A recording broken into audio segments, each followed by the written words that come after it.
started. We will then be bringing the karts in, going out with heat 3, bringing them back in, going out with heat 4, and after that we'll have a 10-minute break where we figure out how everyone's heat results, grid them up for our B and A finals. Drivers who are out in heat 1 will be out in heat 3, and drivers who are out in heat 2 will be out in heat 4.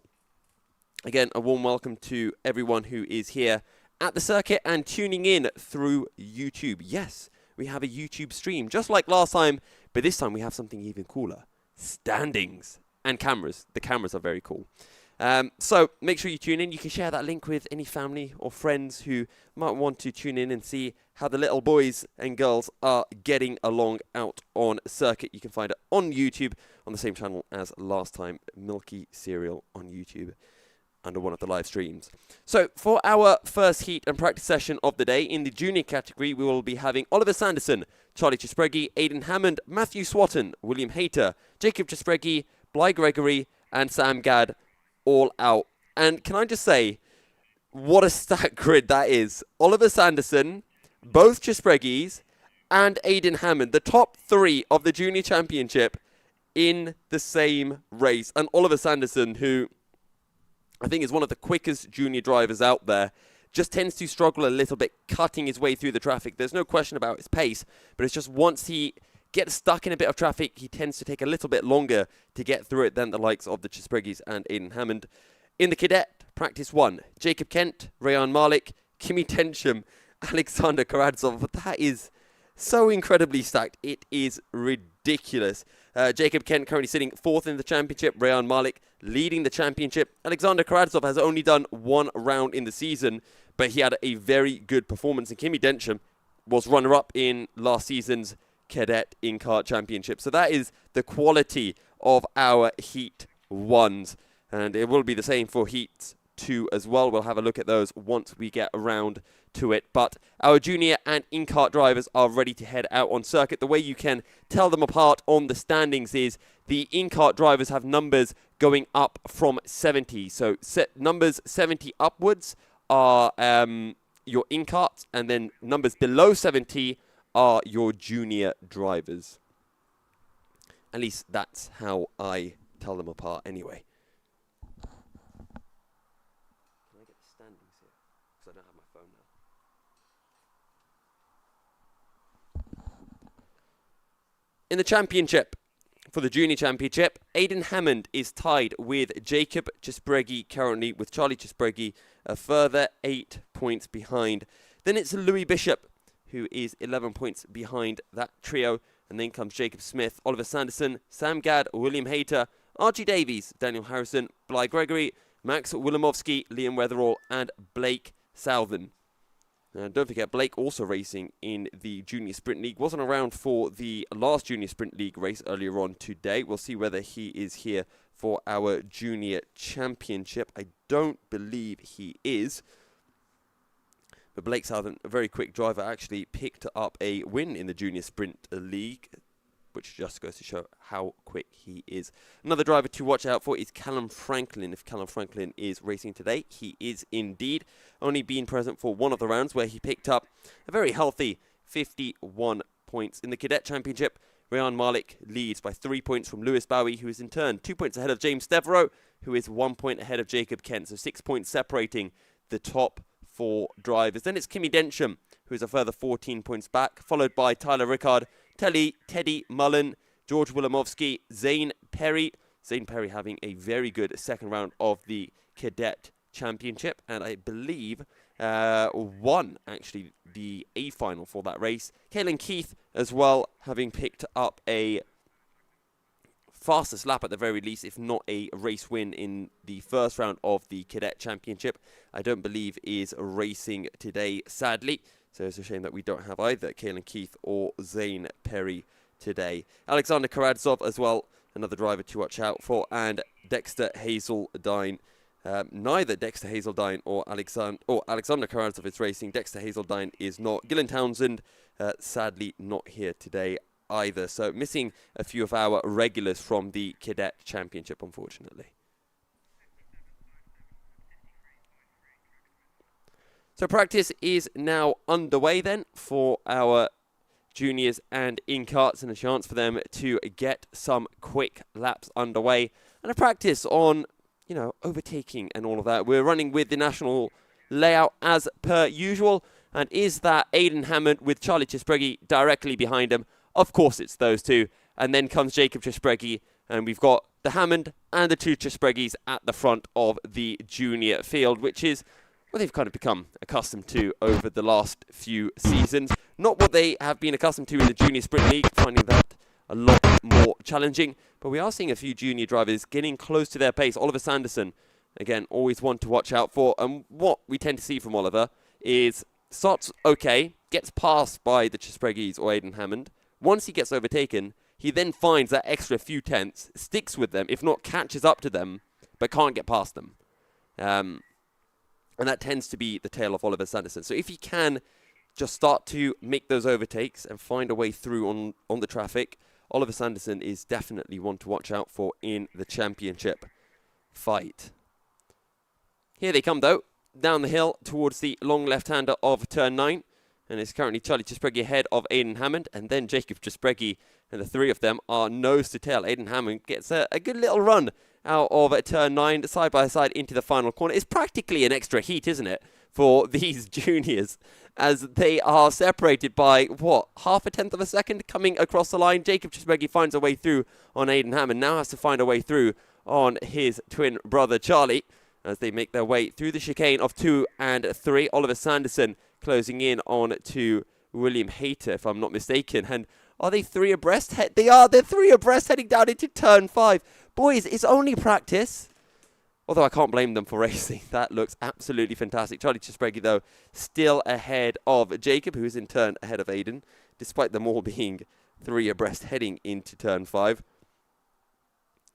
I'm just trying to see what the current times are. I think it might be an untimed practice session, so we won't actually know what their lap times are until we head into the race, as Jacob Chisbregi sends one up the inside of Charlie, and Aiden Hammond says, you know what, I'll just go up the inside of both of you. And now, side by side for Jacob and Aiden through the final corner. Jacob's going to hold the inside line, and oh my god, they're three abreast again. This is absolutely brilliant stuff. Oh, Aiden, careful, makes a bit of contact with the tyre barriers. Three abreast into turn 1, always ends in disaster, and Aiden Hammond has a little skirt with the tyre barriers, and, well, maybe would have had to hold his breath just a little bit. But it is now Charlie Chisbregi who is back at the front of this train. And would you look at that, everyone is now closing in this junior field. I believe that is William Hayter and Sam Gadd, potentially. I haven't quite learnt Sam Gadd's suit just yet. So we do have some times through. There is 10 minutes remaining in our practice session, if my timings are anything to go by. And we've got kart 62 at the front. I'm not entirely sure who's in kart 62. I will check that. And kart 57. Oliver Sanderson is currently running in second. Aiden Hammond in fourth ahead of Bly Gregory and Jacob Chisbregi.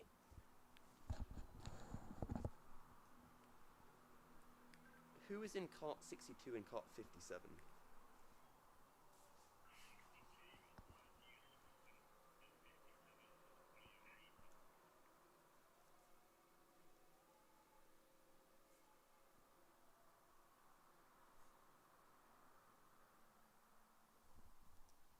Thank you.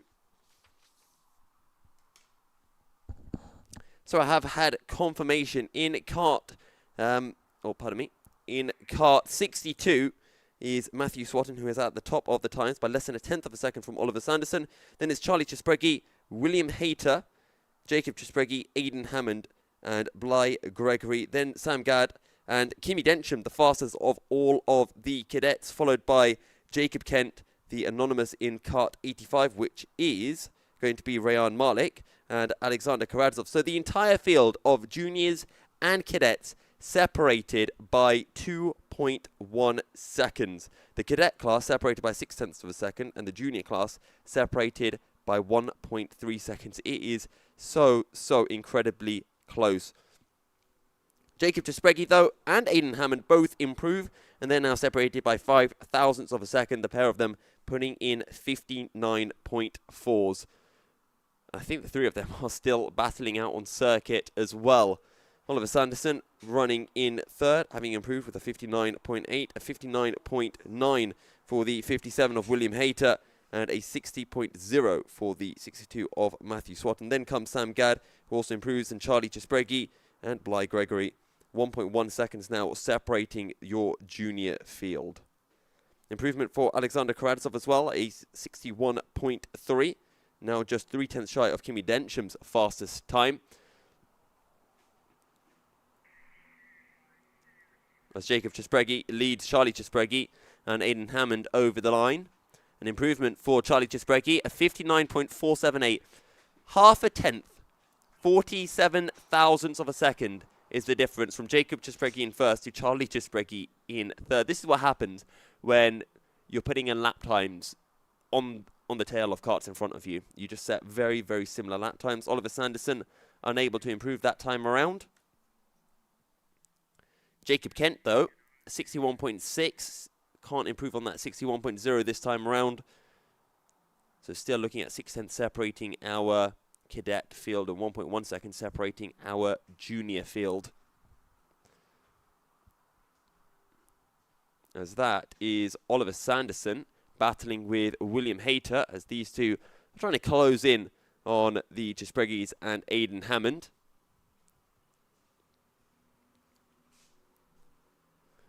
As I think that is now Bly Gregory, who has been caught up by a couple of our cadets, which is Rayan Malik in that Lewis Hamilton replica helmet, followed by Jacob Kent in the green suit, green helmet. Jacob Kent running fourth in the championship, and in the same heats as well as Rayan Malik, has a big, big opportunity to take some points away from Rayan Malik and close in the championship. If he can beat Rayan Malik in both heats, he'll just take 2 points straight away there, and his deficit in the championship will be cut from 6 down to 4, and with a final as well, maybe can even jump ahead of him in the championship. Top 3 lap times have not improved. No other improvements occurring across the board, with the exception of Alexander Karadzov, who puts in a 61.089, 1.5 tenths separating the top 3 in the cadet class. Kimi Dencham, Jacob Kent, and Alexander Karadzov. As Rayan Malik has been caught a little bit in the traffic, and with that we have the checkered flag out. So that will bring a close to our practice session, and with that we're going to be stopping our karts on the entry into turn 9, and then we'll grid them up on the start-finish line and get them going for our first heat of the day, the Cadet and Junior INKART Heat 1.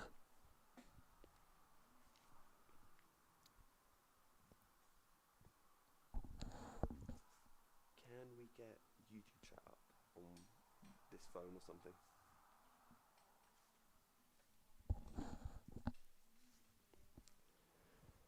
So, a brief break then for our cadet and junior drivers, and a chance to visualize, think about what they want to do at the start of the race. The cadets tend to be very orderly through the first couple of corners, not quite enough power in the karts for any real bickering through turns 1 and 2. They tend to just be line astern, single file through turn 1, and indeed through the chicane. Turn 4 is probably going to be their first opportunity.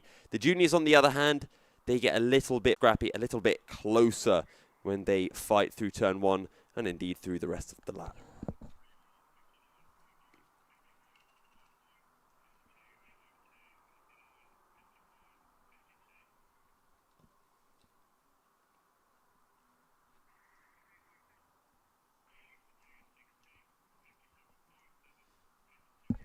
So in our junior class, Oliver Sanderson starting on pole with Charlie Chispregi alongside. Then comes Aidan Hammond and Matthew Swatton, followed by William Hayter and Jacob Chispregi.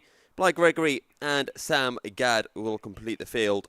In the cadet heat 1, Jacob Kent is on pole ahead of Rayan Malik. Then comes Kimi Dencham and Alexander Karadzov. For those people new to heat racing, let's not forget these heats are randomly generated. This is not indicative of anyone's pace out on circuit. But Oliver Sanderson starting on pole, he was very quick in practice, 4th quickest, just under 4 tenths shy of the Chispregis and Aidan Hammond, who that trio was separated by 44 thousandths of a second. with all three of them improving on their last lap. Jacob Chesbreggy has the most work to do, starting from P6, as William Hayter and Matthew Swatton in front of him. And the pair of them, very quick in practice as well. William Hayter putting in a 59.9 and Matthew Swatton a 60.0. Our cadets are lined up as well. Jacob Kent, Rehan Malik on the front row. And then it's Kimi Densham and Alexander Karadzov. Alexander Karadzov with that black suit and black helmet. Very quick driver is Karadzov. And most importantly, aggressive. He's not scared to make overtakes. That's why I always like watching Alexander Karadzov trying to make his way through the field, because he is not scared of going for a move. His eyes on the lights, and we are ready to get underway. Oliver Sanderson and Charlie Chesbreggy starting on the front row of the grid. Oliver Sanderson in that replica Lewis Hamilton helmet. Charlie Chesbreggy in that green suit.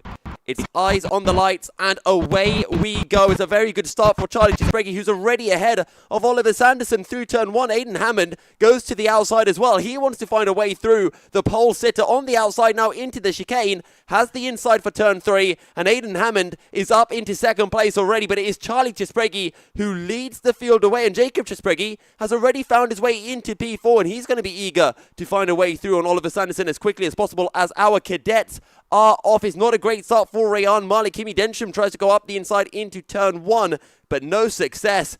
Jacob Kent holds on to the lead, and Rehan Malik does hold on to second. So your cadets are as they were, but it did get very close for a second, because I thought Kimi Densham would be past Rehan Malik. Here, though, come the juniors, heading down into turn 9. Charlie Chesbreggy leading Aidan Hammond, as Oliver Sanderson coming under pressure from Jacob Chesbreggy, who goes up the inside into turn 10, sends it up the inside, gets the job done. Meanwhile, Aidan Hammond's on the outside of Charlie Chesbreggy, heading into the final corner. He's going to hang it all the way round the outside, up to the start-finish line, has the momentum, surely has the speed, gets the job done. Aidan Hammond takes the lead of the junior INKART racers. Jacob Chesbreggy sends one up the inside of his brother into turn 2. Audacious move, and he gets the move to work as well in the cadets. That's Kimi Densham, who has found a way through on Rehan Malik. So Kimi Densham now up into second position. Charlie Chesbreggy, though, dropping from first down to third in the junior categories. Your junior drivers not separated by much as they head into a national corner for the second time today. And look at Aidan Hammond really stretching out a gap, as that is Oliver Sanderson, who is now coming under pressure from Matthew Swatton directly behind him. So that is Matthew Swatton with the orange suit and orange helmet. The yellow and black suit is William Hayter directly behind him, as this three-way battle for P4 rages on. Matthew Swatton having a look at the inside of Oliver Sanderson. Can't get up the inside sensibly, backs out of the move. And behind that trio is Sam Gadd. Here come the INKART's Jacob Kent, still leading Kimi Densham, closing in. Alexander Karadzov has dropped off this three-way battle for the heat win, and Jacob Kent doing exactly what he needs to do in the championship, picking up a heat win, and he has Kimi Densham between himself and Rehan Malik, as Densham's looking up the inside. Great move from Kimi Densham, takes the position, and that's going to make Jacob Kent susceptible now to Rehan Malik. Slots in behind as Malik, no way through into turn 4. Kimi Densham takes the lead in the cadet INKART heat 1 of the day, but Jacob Kent is fighting back. Goes up the inside on the exit of a turn 5. Can't quite get enough momentum. Has to back out of the movers. Look at this three-way tussle, as has William Hayter, who has found a way through on Matthew Swatton. Matthew Swatton. And now Sam Gadd goes round the outside of Swatton, tucks in behind Hayter, heading into the chicane. Your top three have kind of spread apart, as here come your cadets once more. Still Kimi Densham ahead of Jacob Kent, but Kent has got a good run. Can't get up the inside into the final corner. Densham's going to be slightly compromised. Kent tucks directly in behind. Can't carry speed out of the corner to get alongside. So it is still Densham from Kent from Malik as they start a new lap. But really good drive this is from Kimi Densham, who is currently sitting P5 in the championship. And remember, he's about 14 points behind this battle at the sharp end of the championship. He needs these points. He needs some heat wins. But Jacob Kent wants the inside. He's got the inside through turn 5 as they head towards National Corner. Kimi Densham has enough momentum to be able to cover off Jacob Kent heading into National. There is a yellow flag out. So yellow flag out for National. Who has been the victim? Oh, it's Jacob Kent. Jacob Kent has a drop to the back of the field. I think he's going to have to be pushed out by a marshal. And it does mean that Kimi Densham is now leading the heat from Rayan Malik and Alexander Karadzov. And that is Jacob Kent's heat absolutely ruined. No idea what happened there. We'll leave it to the marshals and the stewards to figure that one out. But Jacob Kent finishing this heat in P4. This practically means that he needs to win his next heat if he wants to make it in the A final. Otherwise, he's going to lose so many points in the championship. And I have had confirmation, I think, from the stewards that it was a spin on his own. So there was no contact. Jacob Kent just made a mistake and has now dropped down to the back. And he's going to be kicking himself for that one. But have a look at these juniors. Up the inside goes Sam Gadd on William Hayter. Can he carry the speed out of the corner? They're still side by side heading into turn 1. This is going to give an opportunity maybe for Matthew Swatton to get involved. They're still side by side heading into the chicane. Gadd on the inside, Hayter on the outside. That gives Hayter the inside for 3. Gets the job done, but now Matthew Swatton finds a way through on Sam Gadd and takes the position. And they're still fighting, heading down into turn 5. But Sam Gadd will hold on to the position and Matthew Swatton has to settle for what is P7. 5.5 minutes of racing remain. And at the front of the junior field, it is still Aidan Hammond from Jacob Chesbregui. Jacob Chesbregui, last time round, losing 3/10 to Aidan Hammond. But the gap between them is less than 0.3 of a second. And Oliver Sanderson has been able to pull away from this three-way battle behind him. And Bly Gregory has also been able to close in. As Matthew Swatton, I think, had a little think about going up the inside of Sam Gadd into the final corner. Decides against it, bails out of the move, and just slots in behind. Sam Gadd is so close to William Hayter. Having a look up the inside, has to back out of it. Compromises his line into the chicane. And that might give an opportunity now to Swatton heading into turn 4. But they are lined astern into the hairpin as Kimi Densham continues to lead in the INKART race. Makes his way through the final corner, and you'll see Kimi Densham making his way through turn 1 now on the camera. There goes Densham. And there is Rayan Malik who follows him through. Attention paddock. Can all cadet and junior drivers who are not out on circuit, please get yourselves race ready and make your way to the end of pit lane so we can get you into your karts for Heat 2 before Heat 1 ends. That way we get you out on circuit even earlier than we otherwise would. William Hayter still has Sam Gadd right behind him, and then is Matthew Swatton, Bly Gregory. You'll see them on your camera just now. That is that 4-kart battle being led by William Hayter. Now, this might be interesting. Aidan Hammond has to find a way through on Jacob Kent. If he takes too long, that's going to allow Jacob Chesbregui to close in, but Aidan Hammond has got the job done heading into National Corner. So that is one back marker down. He has a long gap before he catches up to the rest of the cadet field. As Jacob Kent had that mistake, had that spin down at turn 6, National Corner.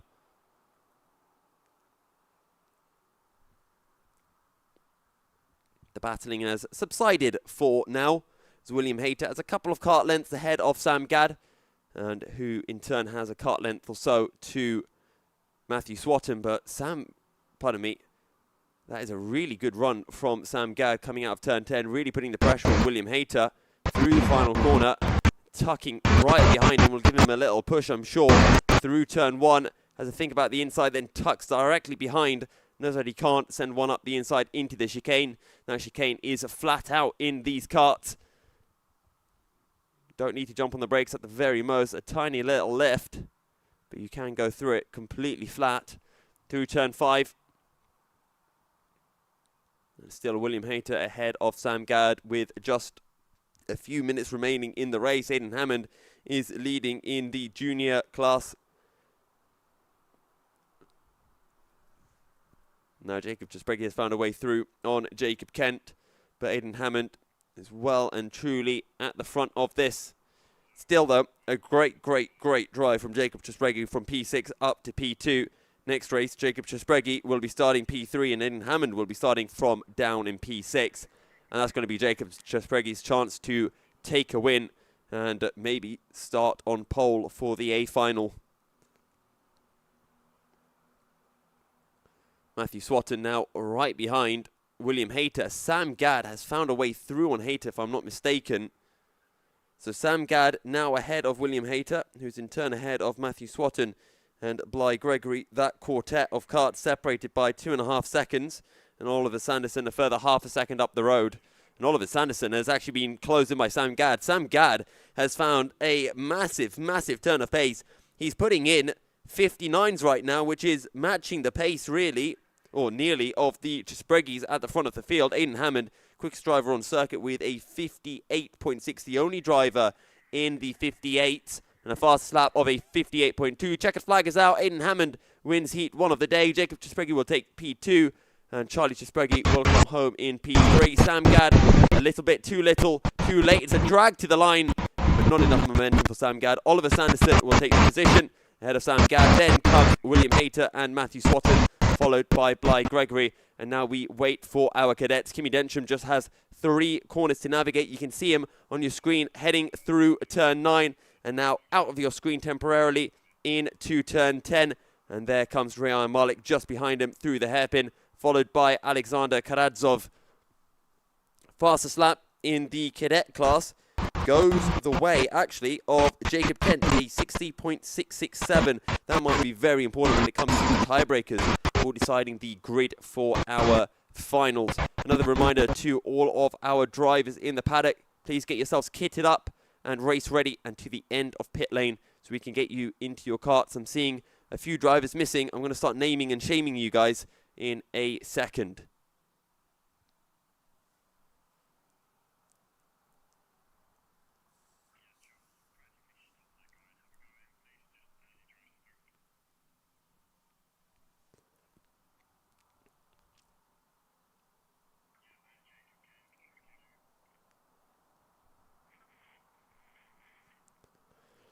So heat 2 going to get underway soon. We will have our second practice session first, and then our heat will get underway. But heat 1 has now finished.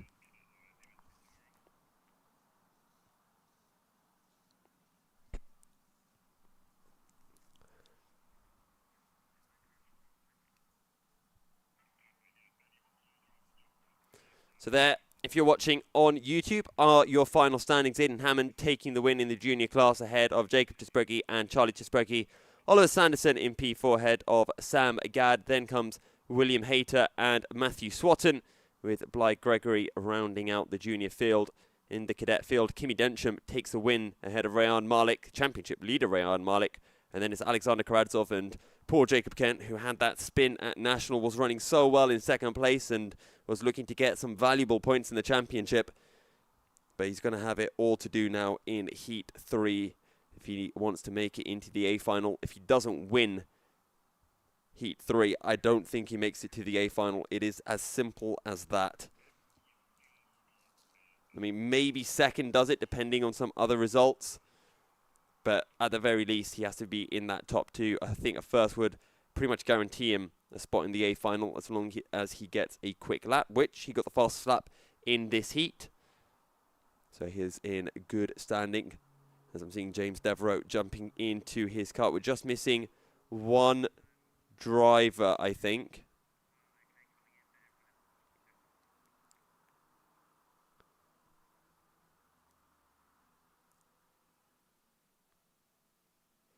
So all of the drivers are having to take a seat forward in their karts and jump up to the kart in front of them. But aside from that, I think we are pretty much ready to go racing then. Or go practicing. But if practice 1 was anything to go by, they're going to be racing in the practice, as they always do. Because who can turn down a good little race session in the middle of practice?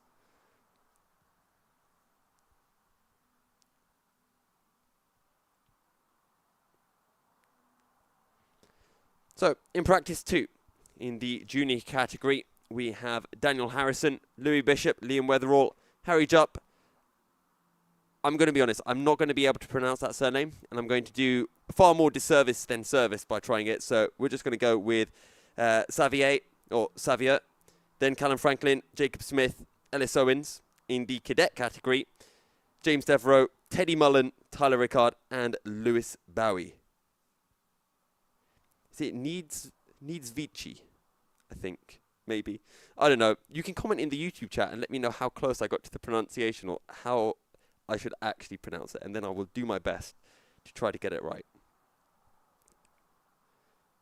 Also, is it Xavier or Javier or Xavier instead of Xavier? There's always a few different pronunciations of that name. That's where whichever one I go with, it'll then always turn out to be the other one.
So, with that, our junior drivers have started gridding up at the end of pit lane. Once they have all lined up, we'll get our cadets started up and lined up behind them, and then we can get underway with our practice session.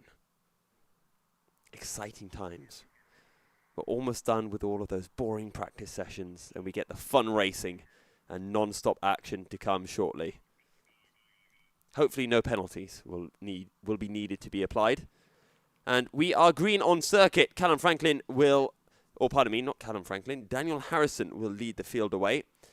That's useful, isn't it? Daniel Harrison and Callum Franklin have the same lid and same suit. At least from the distance, it's the same colour lid and the same colour suit. So I will say in advance, I apologise. I will be calling Daniel Callum and Callum Daniel multiple times over the course of the day. So you have been warned. I'm going to try and see when they come through turn 1 if I can see any kind of distinction between them. I know Callum Franklin has his name on his helmet, but from up here in the commentary box, there is absolutely no way I'm seeing the little sticker of Callum Franklin's name along the side of his helmet. Here then comes Daniel Harrison, being followed by Louis Bishop. Louis Bishop is having a pretty good championship, running P4 at the moment. 11 points behind Charlie Chisbregi, and around the outside of Daniel Harrison. He will attempt, in the end, looks for the switchback, but Daniel Harrison has enough momentum to be able to fend him off. And through turn 1 he goes. Aha! I figured it out. Callum Franklin has a GoPro on. There we go. So Callum Franklin is a GoPro man, and Daniel Harrison is Callum Franklin without a GoPro. Or maybe Callum Franklin's Daniel Harrison with the GoPro. I don't know. Whichever way you prefer, Daniel Harrison still keeping Louis Bishop behind momentarily. As Louis Bishop searches for a way through and looks for some clean air. Your cadets are battling as well. James Devereaux has been able to pull a little bit ahead of Tyler Rickard, who is battling with Teddy Mullen. And then Lewis Bowie behind that duo. As we will now start to see the lap times flooding in. James Devereaux, quickest driver on circuit. A 62.7. Faster than actually all of the juniors. In fact, the entire cadet field is faster than the junior field. So very impressive from the cadets. And come on, juniors, you need to step up your game. You can't let the little kiddies be beating you. As here comes Callum Franklin. He's one driver who's going to be putting in a quick lap now that he has found himself some clean air. Daniel Harrison with a new fast lap. Callum Franklin, though, jumps to the top of the times with a 61.382. James Devereaux, though, promptly beats that, 61.273. Ellis Owen sitting in third, ahead of Xavier Niedvitsky. I'm just going to go with Xavier. I'm sorry. I need to do much pronunciation. I need to look in a mirror and just say the name over and over again until I get the hang of it. Harry Jupp, though, is in fifth, ahead of Jacob Smith. Then comes Daniel Harrison and Louis Bishop, the anonymous in kart 54, followed by Lewis Bowie, Teddy Mullen, and Tyler Rickard.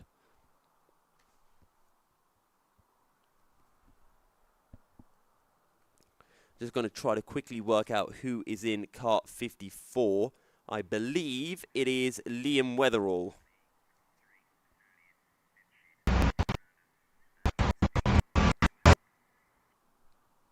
More laps now being completed. Callum Franklin with his first completely clean lap, or clear lap, and it's a 59.8. Daniel Harrison and Louis Bishop also improving with a 60.5 and a 60.8 respectively. Let's see whether James Devereaux can improve on that time. As across the line they all come. It's a 60.8 for Devereaux. And Louis Bishop will be ahead of Devereaux for now. 1 second between the top four. Then it is Jacob Smith in fifth, ahead of Ellis Owens, who wasn't able to improve on that lap, who did improve. Tyler Rickard improved with a 62.363, as did Lewis Bowie with a 62.608. As we have a driver into the pits, and that is the 79 of Teddy Mullen, so one of our INKART drivers, or one of our cadet INKART drivers, I should say, as is that Louis Bishop, who is battling now with the two Callum Franklins, as I think I can call them, one of which is Daniel Harrison, who is third in this train because he doesn't have that GoPro on. Callum Franklin up into second, and now trying to search for a way through on Louis Bishop. As into turn 4 they go, an improvement for Callum Franklin as well on that lap, a 59.4. Louis Bishop also improving with a 60.4. Daniel Harrison unable to improve on that particular occasion. And now Callum Franklin is on the inside. Can't quite stay alongside, heading into National Corner. Callum Franklin, only present for one round this season, picked up a very respectable 51 points, but wasn't here for the second round, so is further down in the championship than he otherwise would be, as Franklin goes up the inside. But that means he's got the outside into turn 10. Going to look for the switchback. Smart driving from Callum Franklin, but Louis Bishop is able to hold on to the position. I'm going to guess this is not going to be an improving lap time from Callum Franklin, who gets a great drive out of the final corner. Up the inside he goes of Louis Bishop. They're still side by side, and that is now Daniel Harrison, who wants a piece of the action. Slots it in behind Louis Bishop, looking for the switchback. Now on the outside, heading into turn 4. That's going to compromise Franklin, who takes the inside and defensive line, but holds on to the lead of this mock race battle. James Devereaux improves with a 60.3, second fastest driver. Callum Franklin is the only driver who has been able to get into the 59, so 59.4 his quickest time. Then it's James Devereaux. Louis Bishop, Ellis Owens improving with a 60.568. Then Daniel Harrison, 60.596. Harry Jupp improving with a 60.647. Then we have the 54 of Liam Weatherall putting in a 60.681. Jacob Smith, then Xavier, Tyler Rickard, Lewis Bowie, and Teddy Mullen.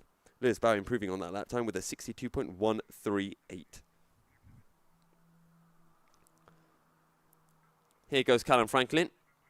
And Callum Franklin, now that he has clean air, will probably be back to putting in low 60s or 59, so 60.1 that time around. But Louis Bishop now can try to tag along with Callum Franklin and maybe just find a few extra tenths. The same as well can be said for Daniel Harrison. A 60.592 for Liam Weatherall that time round. And an improvement as he goes up into P5. Ellis Owens with a very good lap, a 59.951, the second driver in our Heat 2 to make his way into the 59s.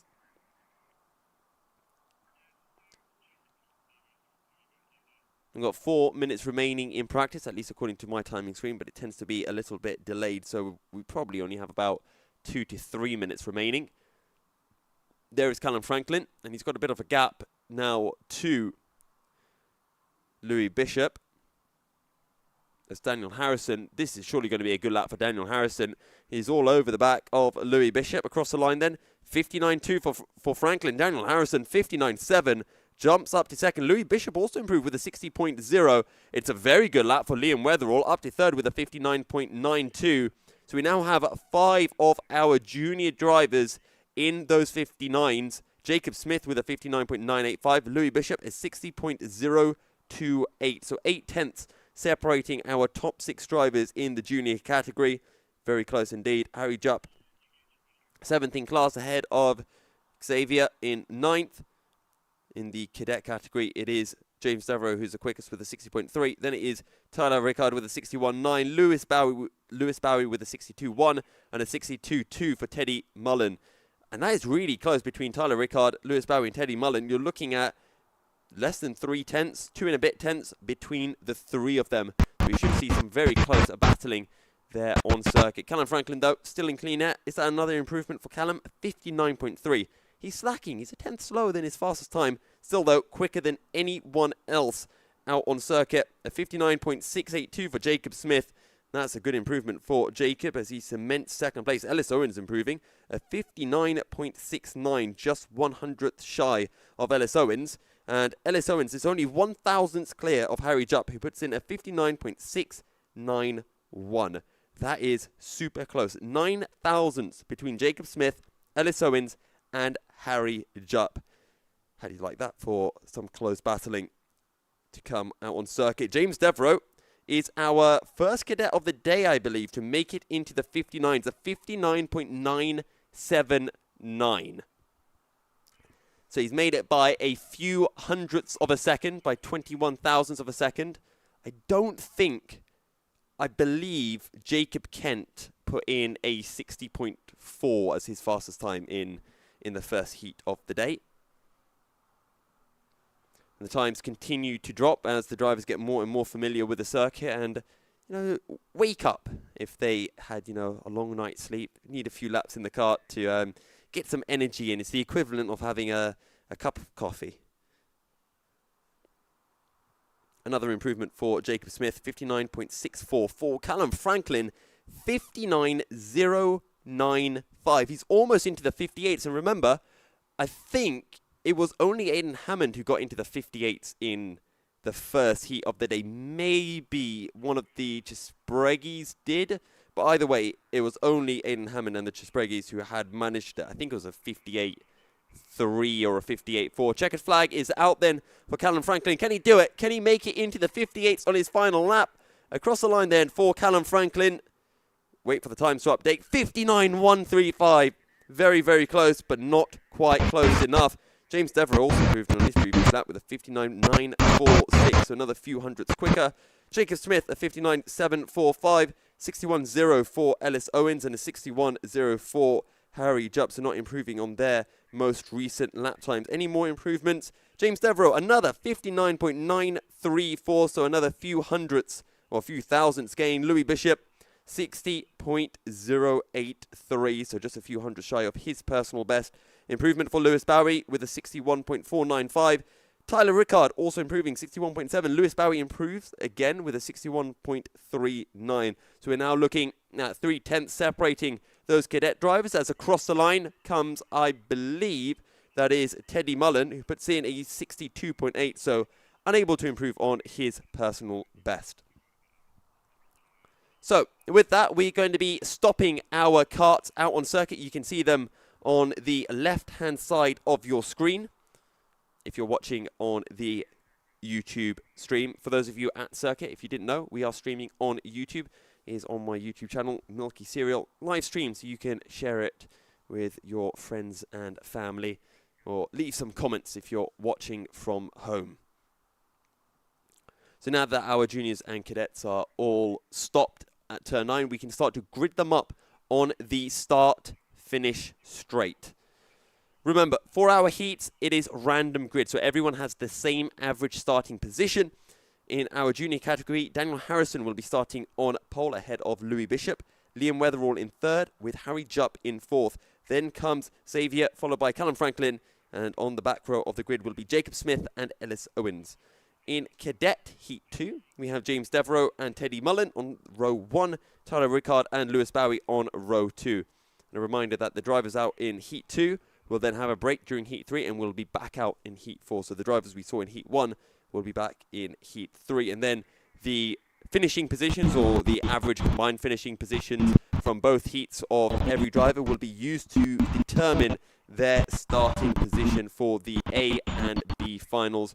We'll be running the B final before the A final. And then after that, we'll be having our driver presentations up in the pavilion with lovely shiny trophies being awarded to the top 3 of both the B and the A final, and a nice medal as well for the fast lap in both the junior and the cadet category. Just gridding up our final cadet drivers. Lewis Bowie, don't forget, Lewis Bowie second in the championship, and with Rayan Malik only finishing second in his heat. For both Lewis Bowie and James Devereaux, separated by a couple of points, a heat win would do a lot to close down that or their championship deficits and extend their championship advantage to Jacob Kent, who finished fourth in his heat. We are, though, ready to go racing, I think. Just waiting to make sure everything is all set up. And then we will be going green with Daniel Harrison and Louis Bishop on the front row of the grid. Keep your eyes out for Callum Franklin, who was the fastest junior driver in the practice session, and by a margin as well. He'll be keen to carve his way through the field, and maybe a couple of heat wins. He can start on pole for the A final, and maybe even get his first ever A final victory. His eyes on the lights. We are ready to go racing. Daniel Harrison, Louis Bishop on row 1. Liam Weatherall, Harry Jupp on row 2. And the lights are now starting to appear on the Digi flag. Who will get the best getaway? Oh, it's a really bad start. Some people jumped the start. There might be some penalties because Louis Bishop is completely clear of the field. Was that a jump start from Louis Bishop, or was Daniel Harrison just really slow to react? Either way, Louis Bishop is now leading the race as our juniors make their way into turn 4. And now we look towards our cadets who are about to get underway. James Devereaux and Teddy Mullen on the front row of the grid. Our cadets haven't gone yet, so I'm wondering if we're going to be re-gridding up our juniors and restarting that junior race. Oh no, the cadets are gone, so we are racing. Just a slightly longer hole than usual as James Devereaux leads the field away. Lewis Bowie looking around the outside of Tyler Rickard through turn 1, still alongside into turn 2, puts his hand up as he thinks he got squeezed onto the gravel on the entry into the chicane, but I think that was relatively fair. Callum Franklin, currently in P5, gets a decent run out of the final corner, but not enough to be able to slide his way up the inside of P4, which is Harry Jupp currently. He's running in that black helmet with the Daytona suit. Callum Franklin very wide through the chicane. That's going to compromise him, and that's actually going to allow Xavier to close in and start to put some pressure on Callum Franklin heading down into turn 5. Callum Franklin, though, holds off that pressure very well, as James Devereaux has already got himself a couple of seconds of a lead. Teddy Mullen holding on to second, with Tyler Rickard right behind him, followed by Lewis Bowie as they come over the line to start a new lap. And these three were super close all through a practice session, separated by just a couple of tenths the entire time. Callum Franklin, he's going around the outside of turn 10. Can't make the move work because, sadly for him, Harry Jupp has a bad exit. Otherwise, he was going to pull that one off. And now Callum Franklin is getting overtaken round the outside by, I believe, that is Jacob Smith. Side by side, Ellis Owens directly behind him. He'll be thankful that Ellis Owens gives him a little push through turn 1, still side by side. But Callum Franklin loses the position, and that was indeed with Jacob Smith. And all of this is allowing Louis Bishop and Daniel Harrison to pull away at the front of the field. Callum Franklin just wants to get through this battle as quickly as possible, but he can't find a way through. He's absolutely swamped. Ellis Owens is on his inside. There are 3 abreast heading out of turn 5 currently. Lewis Bowie still searching for a way through on Teddy Mullen as Tyler Rickard has been able to make his way up into second place. So good stuff from Tyler Rickard, who has found a way through on Teddy Mullen. Here comes Louis Bishop and Daniel Harrison, but it's all about this battle for third place as Callum Franklin goes up the inside, I believe, of Jacob Smith. Jacob Smith, though, fights back up the inside of turn 10, and Ellis Owens says, thank you very much, I'll take the position. Past Callum Franklin he goes, and now Jacob Smith is trying to go around the outside of Harry Jupp. Can he make it work? I don't think he quite managed it. Has to slot in behind, but this is a 6-kart battle that is separated by absolutely nothing. Harry Jupp spearheading this group, currently in third place, as again, Callum Franklin trying to find a way through Jacob Smith, this time on the outside of turn 4. Does he have any luck from the distance? They all kind of look the same. It is Ellis Owens who's back ahead of Callum Franklin as they head through turn 5. Lewis Bowie has now found a way past Teddy Mullen and is right behind Tyler Rickard heading into the final corner. James Devereaux has completely and utterly checked out at the front of the field and is currently ahead by about 5 to 6 seconds. 7 seconds is a gap at the front. But look at the juniors. 3 abreast through turn 9. Ellis Owens is on the outside. Can't go late enough on the brakes. And finally, Callum Franklin has been able to find a way through on Jacob Smith. Now just needs to find a way through on Harry Jupp. Ellis Owens behind Jacob Smith. And Callum Franklin has got the run out of the final corner up the inside of Harry Jupp. He goes, oh, there's a spin. Harry Jupp is facing the wrong way. Callum Franklin has his hand in the air. I think he's saying, and I think I do have to agree with him, Harry Jupp turned across Callum Franklin going into turn 1. He should have seen Callum Franklin on his inside. And Jupp, I think, turns across, spins himself around. Callum Franklin with his hand in the air to say, it's not my fault. I was already up the inside. But critically for Franklin, he is now clear at the front of this battle, up into third place. And I believe it is Jacob Smith and Ellis Owens who are directly behind him.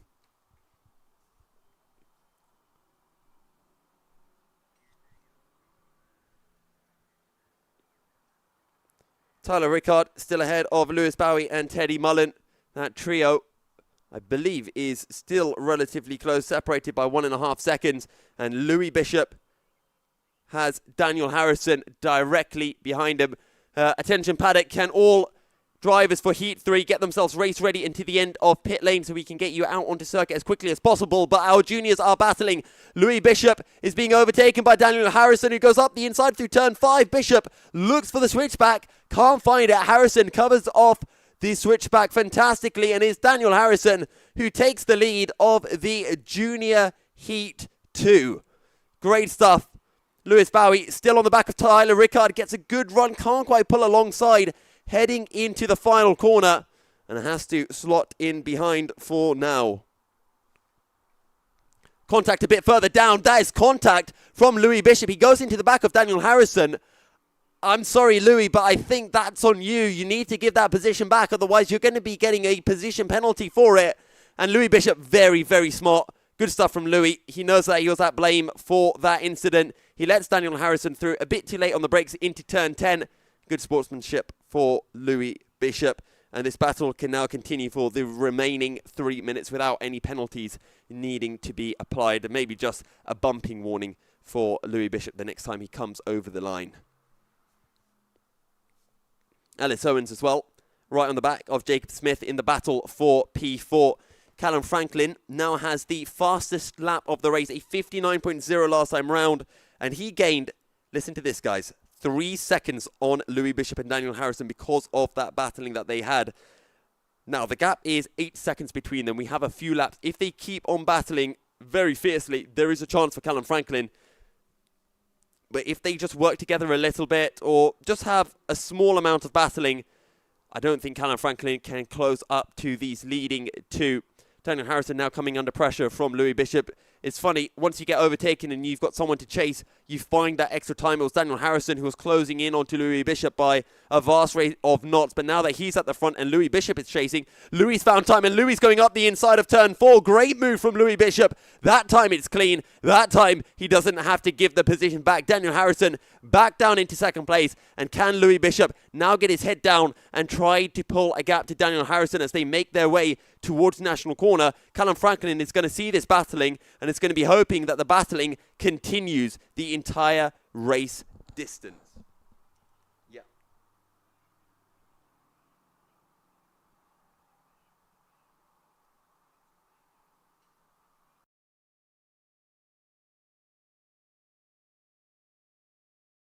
Jump starts. Apparently, Louis Bishop, Liam Weatherall, and Xavier all jumped the start, so they will be all given penalties as appropriate, deemed by the stewards. But never mind, we still have a battle. Up the inside goes Harrison. Daniel Harrison, what a move up the inside into turn 1. Louis Bishop tries to hang it around the outside of turn 2.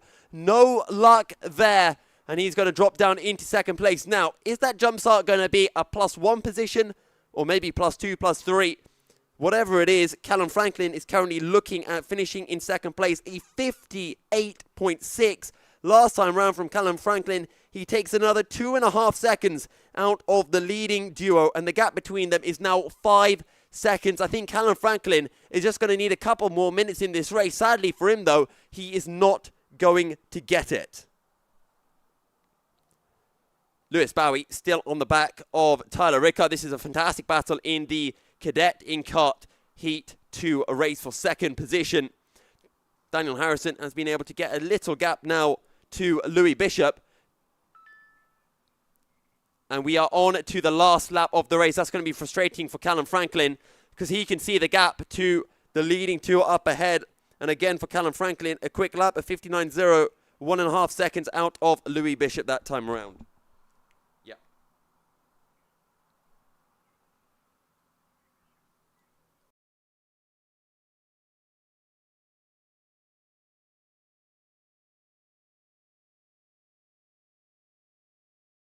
So I have just been given confirmation it will be a 3-place penalty for the 3 drivers who jumped the start. Liam Weatherall, Louis Bishop and Xavier all will be getting those penalties and having 3 places added to their finishing position. So that means Louis Bishop, who is currently in second, is going to be dropping down to P5. Either way, it doesn't matter. Daniel Harrison is going to take this win out on circuit. What a drive from Daniel Harrison. He'll take the checkered flag and a heat win in the junior class. Louis Bishop finishes second on the road. Callum Franklin finishes P3. Jacob Smith will be in 4th, promoted to 3rd. Ellis Owens in 5th. Then comes the 54 of Liam Weatherall on circuit before penalties are applied. Then Harry Jupp, followed by Xavier. In the cadet category, a very, very quick drive this from James Devereaux, a 59.6 as a fastest lap. Through the final corner, he comes, and he'll take the checkered flag, and he'll win his opening heat of the day. Tyler Rickard and Lewis Bowie still battling. Here they come into turn 10. And Lewis Bowie just cannot find a way through, trying to look for the outside into the final corner. Maybe send one up the inside, too far back. Tyler Rickard will fend off and take a very, very good second position ahead of Lewis Bowie, and then comes Teddy Mullen in P4. So with that, we're going to be taking a short break, and we will be returning shortly with our 3rd heat of the day.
Hey, what the hell?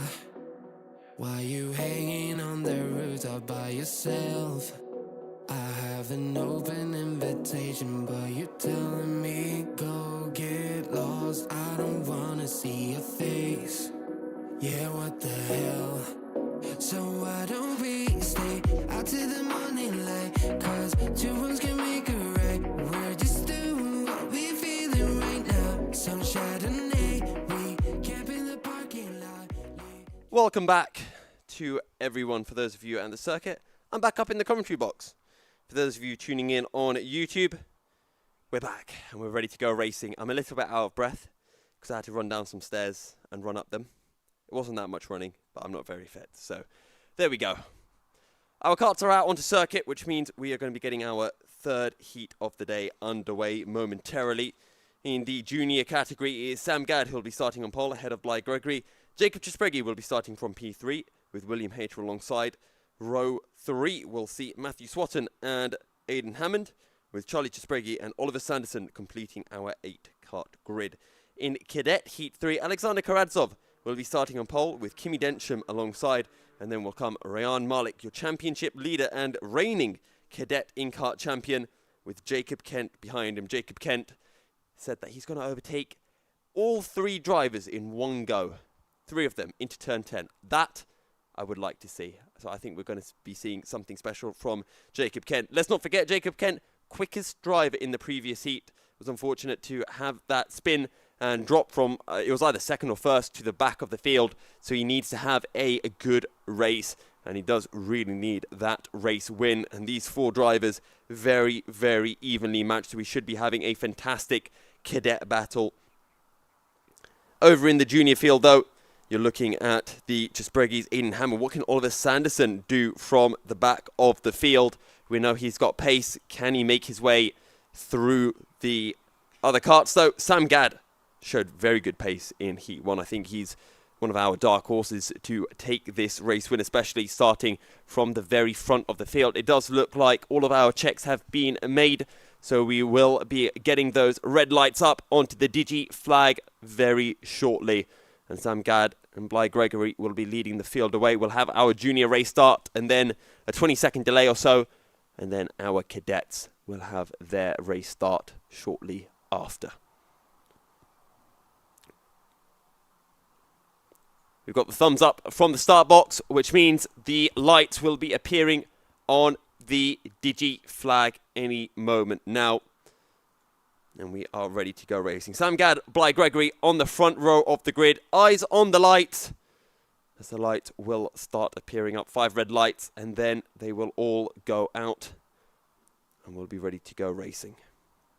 Who will get the best start from the front row of the grid? And away we go. It's a good start from Jacob Jaspregi in 3rd place. He goes up the inside of Bly Gregory into turn 1. So Jacob Jaspregi already up into P2. Aiden Hammond has gained some places, as has Charlie Jaspregi. The pair of them have already picked up 2 positions as Jacob Jaspregi sends one up the inside of Sam Gadd into turn 4. So Jacob Jaspregi takes the lead, but where is Aiden Hammond? Remember, he was saying that he's going to take him probably all race to be able to close into Jacob. Charlie Jaspregi is on the outside, and it is that Aiden Hammond already up into 2nd place. What a start from Aiden Hammond. From 6th to 2nd in 5 corners. Our cadets are underway. Jacob Kent right behind Rayan Malik, heading into turn 4, but it is still Alexander Karadzov who is leading the cadet field from Kimi Densham, heading down the hill now into turn 5. And the order is as it was. Here are the juniors, though. Jacob Jaspregi leading from Aiden Hammond. What a start for Aiden Hammond. Matthew Swatton is in 3rd with Charlie Jaspregi directly behind. And Aiden was saying he's going to take most of the race to catch up to Jacob. Well, he's already on the back of Jacob Jaspregi, and I don't think Jacob will be very happy looking behind to see Aiden Hammond already on his rear end at the end of 1 lap. Oliver Sanderson has also had an absolutely cracking start up to P5 as Alexander Karadzov gets a bad run out of turn 10. That's going to allow Kimi Densham to the lead. Rayan Malik goes round the outside. Jacob Kent tries to follow Malik through, but doesn't quite carry enough speed on the outside. And Alexander Karadzov holds on to P3, and Jacob Kent will have to stay in 4th for now. But Kimi Densham, now in clean air, can try to check out at the front of the field. Jacob Kent for a second, I thought he was going to go up the inside of Karadzov into turn 4. Decides against it, gets a good run on exit. Karadzov carries too much speed. And here comes Jacob Kent. Job done. Into turn 5, done before the braking zone, as Aiden Hammond is already starting to put the pressure on to Jacob Jaspregi. Charlie Jaspregi gets a good run onto Sam Gadd. Up the inside into the final corner. Oliver Sanderson trying to follow through. Sam Gadd trying to fight back. Trying to go up the inside into turn 1. That's going to cost Charlie Jaspregi some time. Can Oliver Sanderson go up the inside into the chicane? Decides against it. Meanwhile, we've got a 3-way battle at the back of the junior field being led by, I believe, that is William Hayter. And it is William Hayter who is ahead of Bly Gregory. And then it will be Matthew Swatton, I believe. As they're 3 abreast on the exit of turn 5. Matthew Swatton looks for the exit on Bly Gregory, and I think just about gets it, as Rayan Malik is right on the back of Kimi Densham, nose to tail, heading into turn 4. Jacob Kent has passed Alexander Karadzov and closed into this trio. Malik now on the outside, heading into turn 5. Kimi Densham goes defensive. Jacob Kent will be loving seeing this action in front of him, because it's allowing him to close up. Malik gets a decent exit, but it doesn't matter. Kimi Densham has the inside heading into National Corner. And now that Charlie Jaspregi is free in the junior field, he's starting to close in onto Aiden Hammond and Jacob Jaspregi at the front. Jacob still holding Aiden Hammond behind. Oliver Sanderson searching for a way through on Sam Gadd, as he is currently down in P5. Rayan Malik very close to Kimi Densham, heading through the hairpin. But remember, this is such an important race for Jacob Kent. He really, really needs that race win to be able to make it into the A final. These three are currently sitting, well, Rehan Malik is leading the championship. Jacob Kent and Kimi Densham are sitting 4th and 5th in the championship. And the top 5 are separated by just 20 points. It is that close. And Kimi Densham is the one who is in 5th. So 2 heat wins for Kimi Densham would massively help his championship title fights out, as Aiden Hammond makes Jacob Chesbreghi go defensive, looks for the switchback. And again, Jacob Chesbreghi has to go defensive into the final corner. And Jacob just holds it tight all the way through the corner, doesn't allow Aiden Hammond to get the switchback, but he is allowing his brother Charlie to close in. Oliver Sanderson still behind Sam Gadd for now. William Hayter has been closed in once again by Bly Gregory, who's dragging Matthew Swatton along with him. As your cadets once again make their way in through turn 10. Still Densham from Malik from Kent heading into the final corner. And a long way to go yet in this race. 6.5 minutes, so probably 5.5 minutes on the digiflag because the timings are always a little bit delayed. Rehan Malik still on the back of Densham. Densham, I thought, is actually going defensive. That's going to allow Jacob Kent to go up the inside of Rehan Malik. So Jacob Kent from 3rd up to 2nd. Rehan Malik, though, going to fight this. Inside for turn 5. This is working wonders for Kimi Densham to pull at the front of the field. And Malik holds on to the position. And look at the juniors. Aiden Hammond muscles his way up the inside of Jacob Chesbreghi through the final corner. And Aiden Hammond takes the lead of the junior INKART Heat 3. And that is definitely going to be helping him out in the championship. 2 heat wins. Jacob Chesbreghi 2nd in the previous heat. Charlie Chesbreghi took 3rd. And remember, Charlie Chesbreghi is currently 3rd in the championship. He could really do with beating both of his championship rivals today. Oliver Sanderson still trying to search for a way through on Sam Gadd. But we've seen it before. Once a driver makes an overtake and then they're the ones being hunted, that's when they lose a bit of time. And that driver who's doing the hunting finds a bit of time. So it might be Jacob Chesbreghi who now tags along with Aiden Hammond and finds those few extra tenths of a second. That being said, Aiden Hammond already has a few kart lengths ahead of Jacob Chesbreghi as they head into the hairpin of turn 10. Low 59s are the fastest times for Aiden Hammond and Jacob Chesbreghi. Charlie Chesbreghi, though, a 58.9 last time round, a 58.6 as his fastest lap of the race. He has really closed into these two, but can he find a way through on Jacob? Because Aiden Hammond is checking out. Jacob cannot keep up with Aiden right now. And it is just Aiden Hammond just getting his head down and pumping in some really, really quick qualifying times that time round for Aiden Hammond. A 58.1. Now that Aiden Hammond has some clean air, he is absolutely flying. Rehan Malik, after his little dice with Jacob Kent, has closed back in on to Kimi Densham in the battle for the cadet victory. Through turn 1 they go. And into the chicane. Rehan Malik right on the back of Densham through the chicane. Can he go up the inside? Again, Densham goes slightly defensive. And again, Jacob Kent looks for the inside of turn 4. It didn't work last time. It didn't work this time either. Rehan Malik just leaves space for Jacob Kent. Holds it round the outside and carries the momentum, carries the speed to hold on to 2nd place and continue to pile the pressure onto Kimi Densham. A quick call. Attention paddock. Can all drivers not out on circuit please get themselves race ready so we can get you into your karts for Heat 4 of the day. Thank you. Rehan Malik still on the back of Densham as they head into the hairpin of turn 10. Oh, mistake for Densham. Rehan Malik, though, can't get the exit as Densham is practically blocking half of the circuit as a result. This allows Jacob Kent to close in to the leading 2.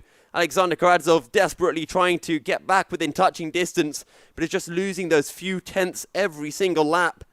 Fastest lap for Alexander Karadzov, a 60.3. It's only 3 tenths shy of the fastest lap that Rehan Malik was able to do. Only a few hundredths shy of what Kimi Densham had done. Jacob Kent, though, with the fastest lap of all 3 of them, a 59.876.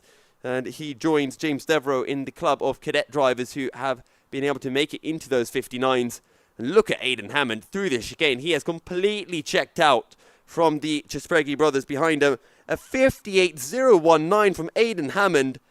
We might even see a 57. I don't think I've ever seen a junior driver do a 57 before, so that might even be... I think we're in lap record territory as Rehan Malik is in first position territory. He's found a way through on Kimi Densham, and Jacob Kent is now the one who has to find a way through on Densham.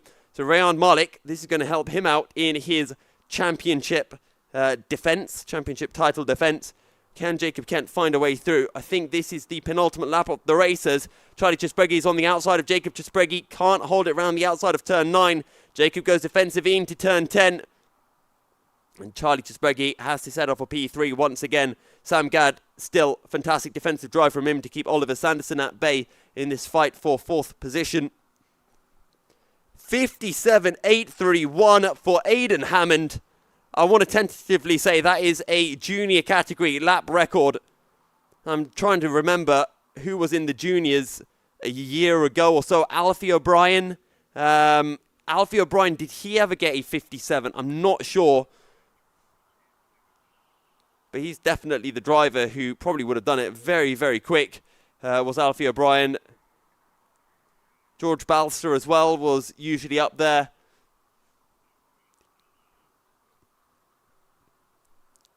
Rayan Malik, though, still leading. Kimi Densham directly behind. He's staying within touching distance of Rayan Malik, but it's one thing to keep up, one thing to catch up, and another thing to be able to overtake. Look at the gap that Aidan Hammond has. Nearly 4 seconds clear of Jacob Chisbregi, who is now still trying to defend from his brother Charlie.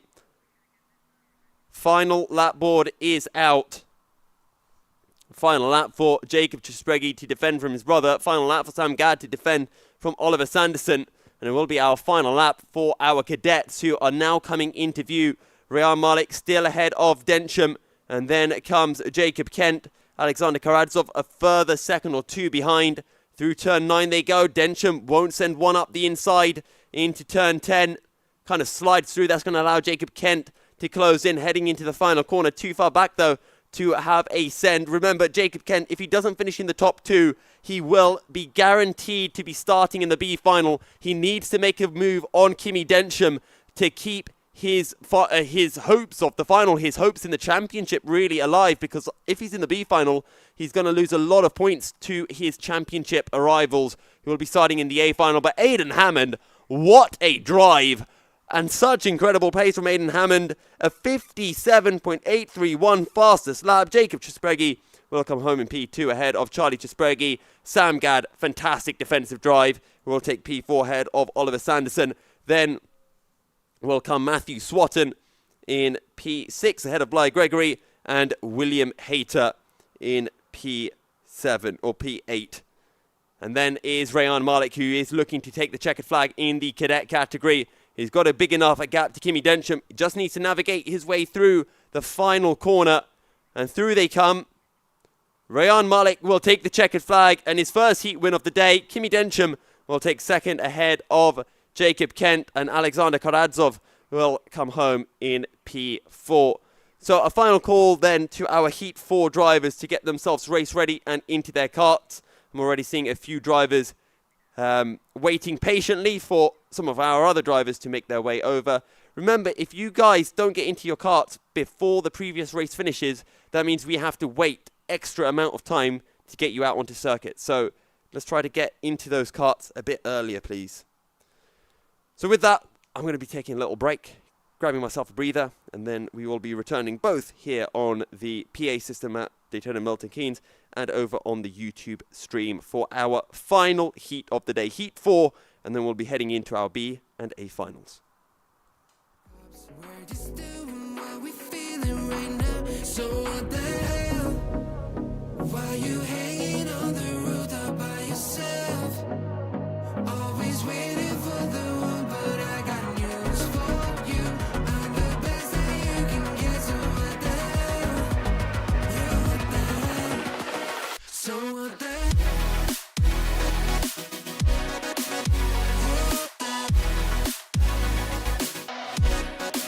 So what the hell? What are you waiting for now?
cold and losing my control. Your light is gone and lonely darkness fill my soul. I wish that you could save me from my isolation. It's way too complicated. Let's stop this conversation. Let's stop this conversation. We got no relation.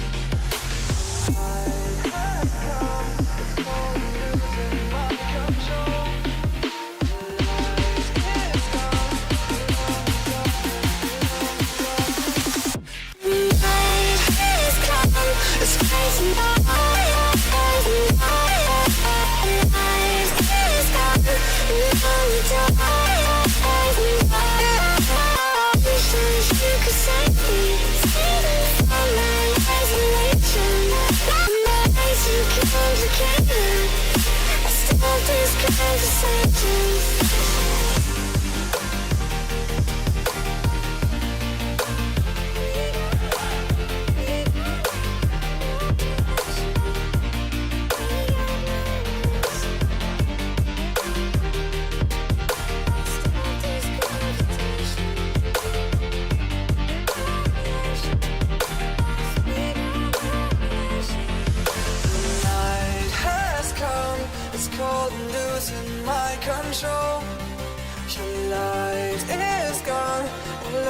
Darkness fill my soul.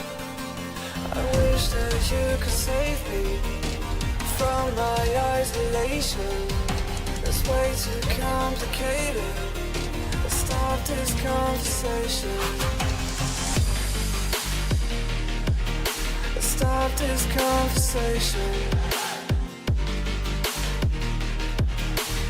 We got no relation.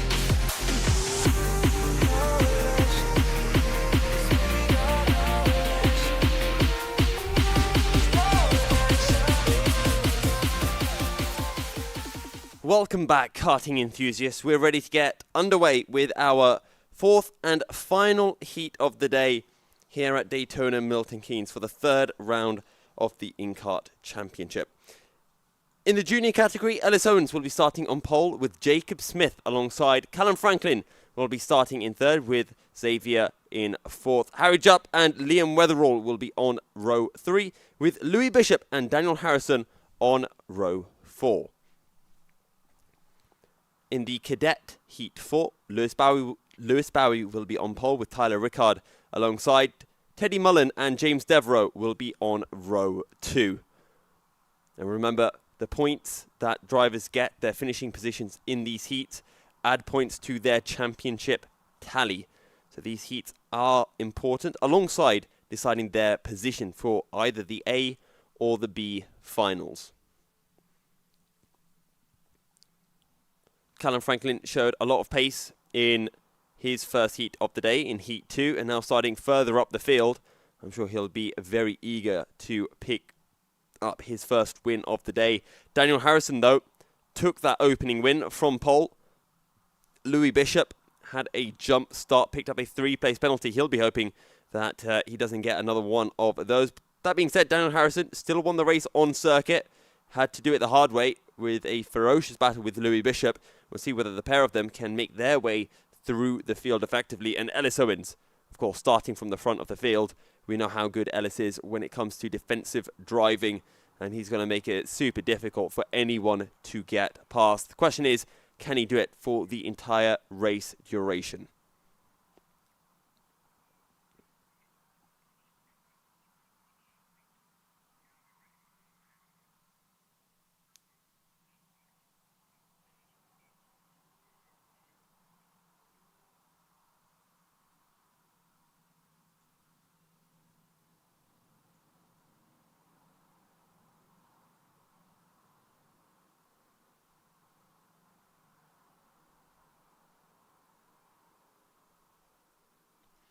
And with that, all of our karts are out onto circuit, so we'll grid them up on the start-finish straight, and then we'll be ready to get underway with the final heat of the day.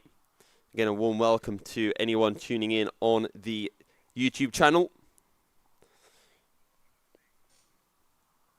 We hope that you are enjoying the broadcast and able to at least stay up to date with the racing and follow the action. We have a couple of cameras out on circuit, and while they don't show all of the battling, hopefully you can catch a little bit of it and catch some of the drivers on circuit.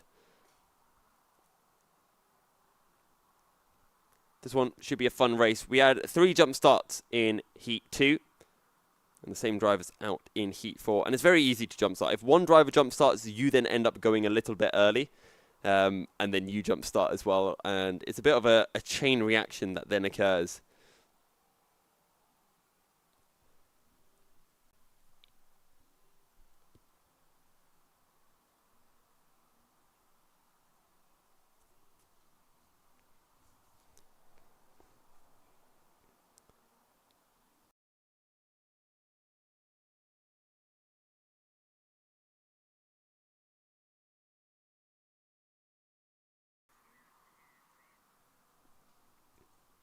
So the juniors in order: Ellis Owens, Jacob Smith on row 1, Callum Franklin, Xavier Nijvidsky, Harry Jupp, Liam Weatherall, Louis Bishop, Daniel Harrison complete the field. In the cadet category, Lewis Bowie, Tyler Rickard on row 1, Teddy Mullen and James Devereaux on row 2. James Devereaux won that first heat of the day, or Heat 2, the first heat for these current set of drivers. See whether he can pick up a second win now, starting from the back of the field. Same for Daniel Harrison, who won his first heat from the front, although it wasn't a straight flag to flag race win for Daniel Harrison. Had a really good battle with Louis Bishop.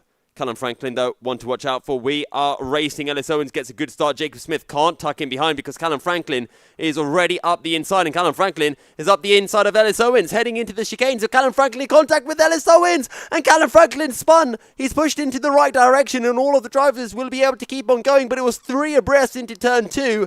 Ellis Owens had Jacob Smith on his outside and Callum Franklin on his inside, and they all kind of squeezed together, not realising they were 3 abreast. I think Ellis Owens was left with nowhere to go, and fortunately for Ellis Owens, he's still leading. But our cadets are underway, and away we go. A bit of squeezing heading into turn 2, but it is Lewis Bowie who has actually dropped down to second place, and I believe it is now Tyler Rickard who is leading the field. Actually, is that James Devereaux? James Devereaux has gone from 4th to 1st, potentially. Or maybe I'm getting his helmet mixed up with one of the other drivers. Either way, Ellis Owens is making his way through the final corner, and he has Jacob Smith right behind him. And Callum Franklin is, well, right in the thick of the action. He's now falling behind his fellow suit and helmet buddy, Daniel Harrison. So Callum Franklin behind Harrison, heading up the hill. And, well, Callum Franklin will not be best pleased with what happened at the start of the race, because it was a fantastic getaway from him. Through, though, the final corner comes James Devereaux, who is leading from Lewis Bowie. And then I believe it is Teddy Mullen, followed by Tyler Rickard. So James Devereaux from 4th to 1st in a lap. That is something that I've not seen in the cadet class very often. In fact, he did it in the space of a few corners. So I'm not quite sure. There's a yellow flag out at National Corner. I'm going to hope that's not Callum Franklin, because that would be so unfortunate if he has 2 incidents in the space of 2 laps at the start. But it is right now Jacob Smith who leads the field ahead of Ellis Owens. And there is Callum Franklin behind Daniel Harrison, who is in turn behind Harry Jupp, who is running in that Daytona Milton Keynes suit and helmet. And Daniel Harrison has a look to the inside now, moves over to the outside into turn 1 as he searches for a way through. And now Harrison goes up the inside into the chicane. Callum Franklin follows through round the outside of turn 3. Great stuff from Callum Franklin to follow Daniel Harrison through. And sadly for Harry Jupp, he's going to lose 2 positions in the space of a couple of corners. Now, can Daniel Harrison and Callum Franklin work together to catch up to the leading duo? These two were the quickest drivers in their first heat, in Heat 2. Callum Franklin, though, was the quickest by probably about half a second over Daniel Harrison's fastest lap. Callum Franklin managed to do a 58.9 or a 58.8, if I recall correctly. And they have got enough time to catch up to Jacob Smith and Ellis Owens. And here they come then, through the final corner. And now Xavier right on the back of Harry Jupp, searching for a way through. They've got time to do it, so can be patient unless he thinks he can catch up to Daniel Harrison and Callum Franklin up ahead. And in that case, then he needs to get a move done pretty swiftly. Through the chicane they go. And is he going to go up the inside? He has to think about it, but he can only get his nose up, so has to back out of the move. And Harry Jupp will hold on to P5, at least for now.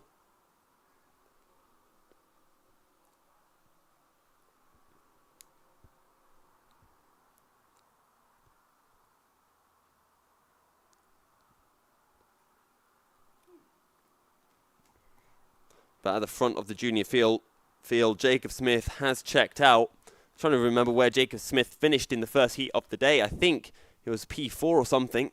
So Jacob Smith might be looking at a second row start if he can finish this race in first. I think he finished behind Ellis Owens. Ellis Owens was third in the previous heat and Jacob Smith was in fourth. Callum Franklin still behind Daniel Harrison. Let's have a look at their lap times compared to Ellis Owens. So Ellis Owens last time round at 60.2. Daniel Harrison and Callum Franklin 59.3, 59.2. So they have gained by a second on that lap. Issue for them is they are currently 4 seconds behind. So if they can continue that pace, it'll take about 4 laps for them to do it. Callum Franklin having a look at Daniel Harrison into National, but can't make any moves stick. Yeah.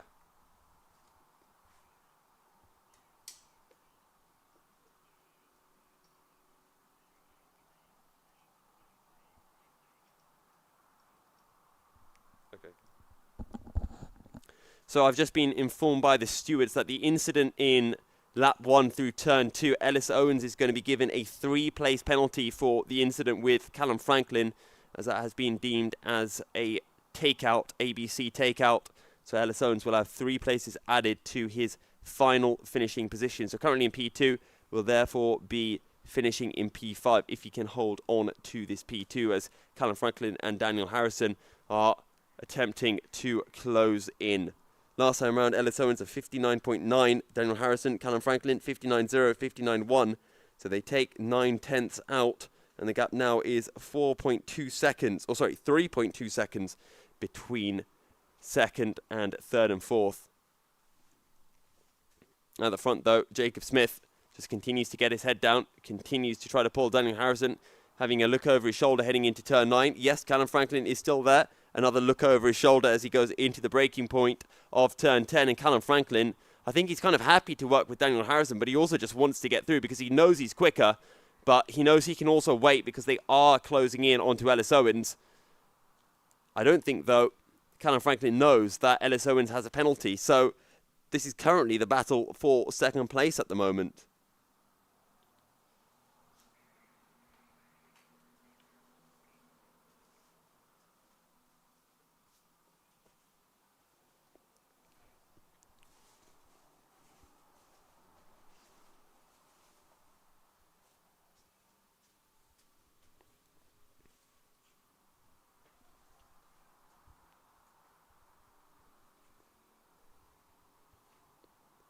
Here comes Daniel Harrison and Callum Franklin, still in the same order as they were before. Through turn 9, and you can visibly see that the gap to Ellis Owens has massively dropped. Last time around, it was another 4/10 going the way of Harrison and Franklin, and the gap down to less than 3 seconds. This time around, I think it's going to drop by at least another half a second. There goes Ellis Owens through turn 1, and there goes Harrison and Franklin. Ellis Owens 60.3. Harrison and Franklin 59.0, 59.2, so over a second that time going their way, and the gap now is 1.4 seconds between them. Callum Franklin, though, has dropped half a second behind Daniel Harrison, and he has to be careful because if Daniel Harrison finds a way through Ellis Owens and Callum Franklin takes a bit longer, there's a yellow flag out as we have a spinner. I think that might be Harry Jupp, who has had a mini incident through the chicane. He's got going again, so no major issue for him.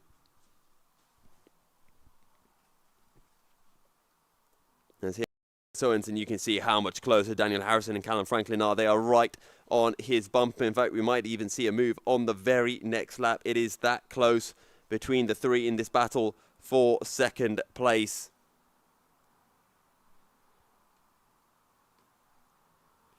And there goes Daniel Harrison looking up the inside of Ellis Owens. Ellis Owens turns in. Oh, big crash. And Callum Franklin goes into the tyre barrier as well. I'm going to leave that one for the stewards. From up here, it looked like Daniel Harrison was up the inside and Ellis Owens turned in. Ellis Owens might say that he wasn't far up the inside for him to be left space. I think that's going to be for the stewards to decide.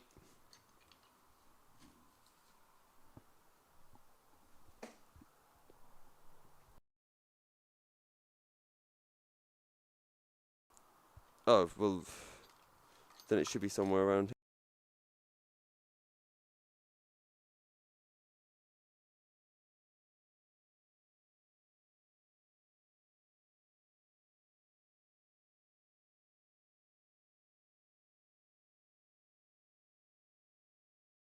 If any.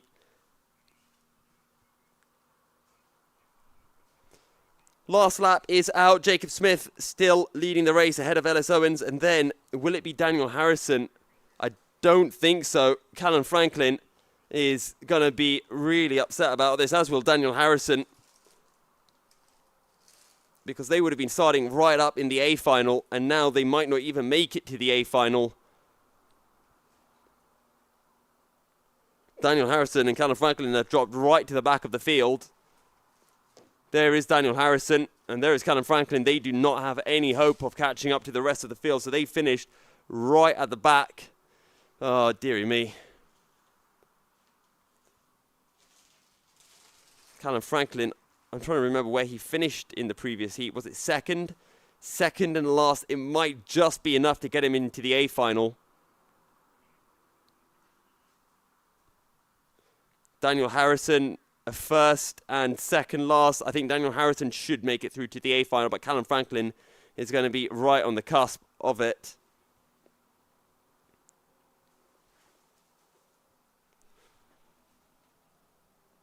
However, this is the last lap of the race now.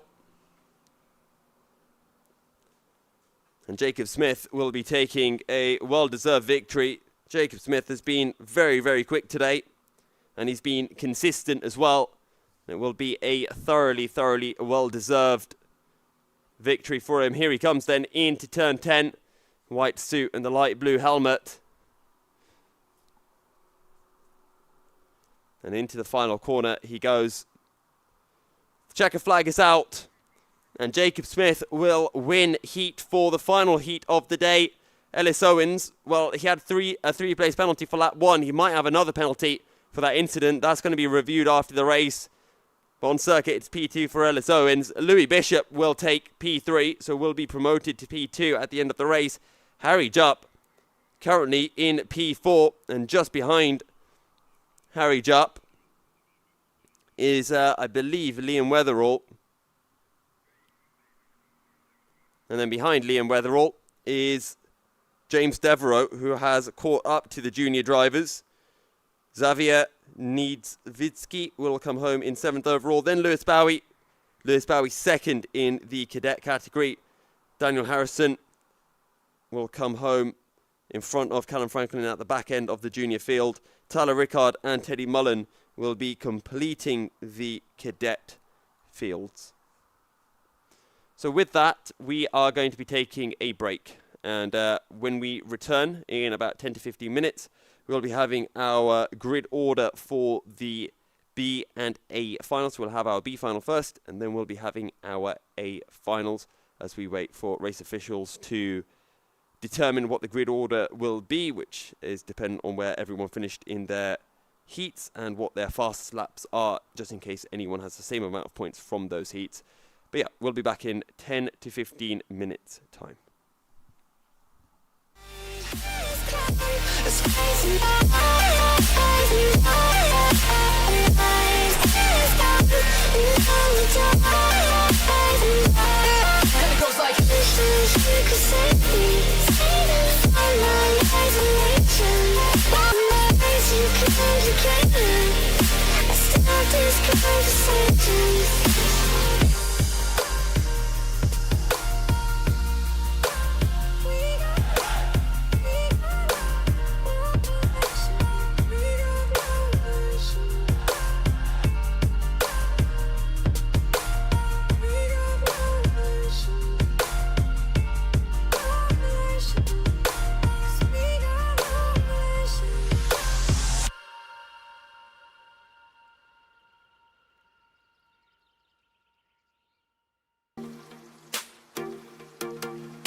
Hey, what the hell?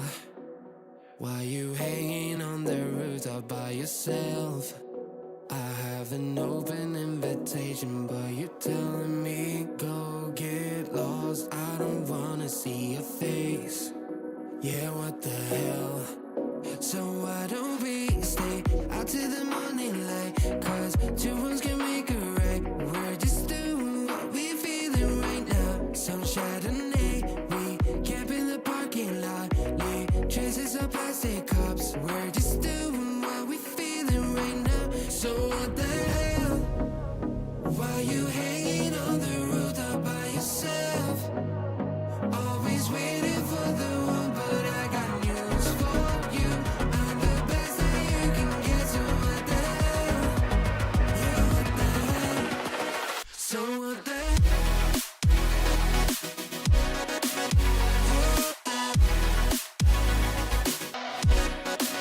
So what the hell? What are you waiting for now? And what the hell? You're pretending that you like somebody else, like you got boys waiting in line to take you home. But tell the truth, you spend the night alone. Let's be alone. So why don't we stay out till the morning light? Cause two wrongs can make a right. We're just doing what we feeling right now. So what the hell? Why you hanging on the rooftop by yourself? Always waiting for the one, but I got news for you. I'm the best that you can get, so what the hell? Yeah, what the hell? Are you waiting so for what the hell?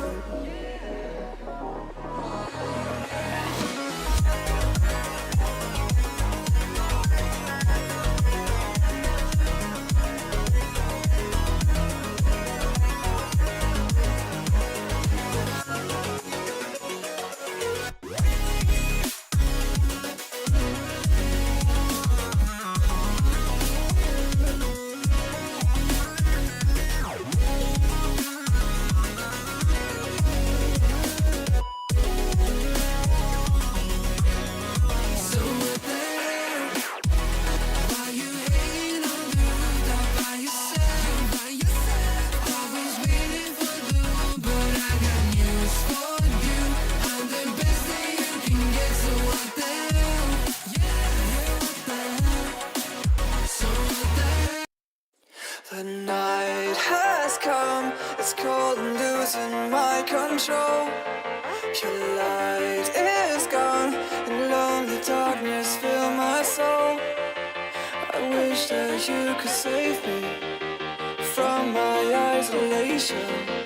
It's way too complicated. Let's stop this conversation. Let's stop this conversation. We got no relation. Night has come, it's cold and losing my control.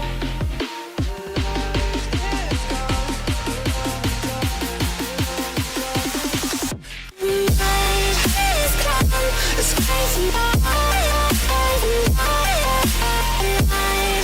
is gone, the lonely dark. Wish that you could save me from my isolation. My too complicated. I stop this conversation.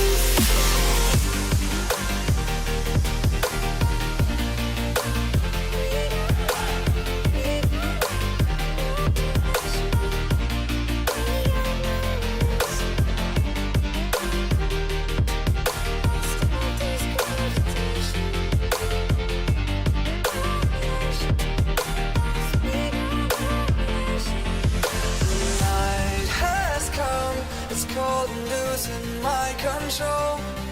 Your light is gone, and lonely darkness fill my soul.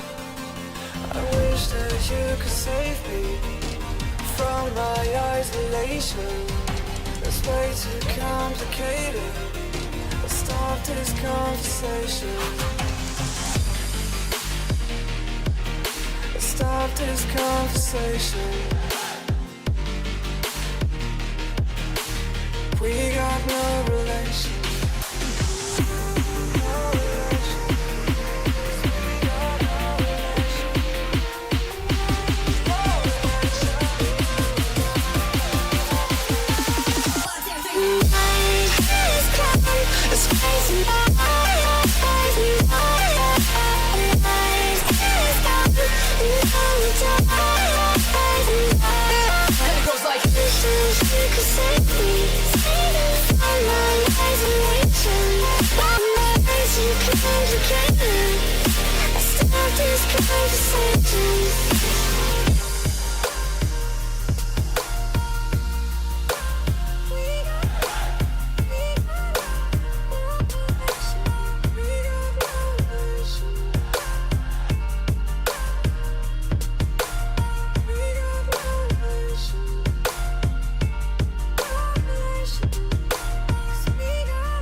Welcome back, everyone, for those tuning in on YouTube. And those at the circuit, we are ready to get underway with our B final. So just to run everyone through the grids one final time. In the Cadet B final, Tyler Rickard will be starting on pole, with Jacob Kent in second and Alexander Karadzov starting in third place.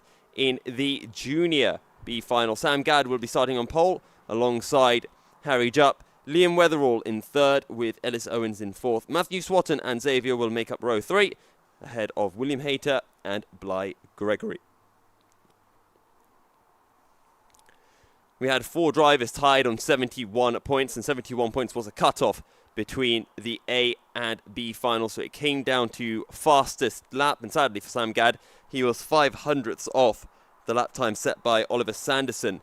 So as a result, Oliver Sanderson has been able to just about nip his way into the A final, and Sam Gadd will be starting on pole in the B final. We'll see whether Sam Gadd can pick up a first win in the junior category.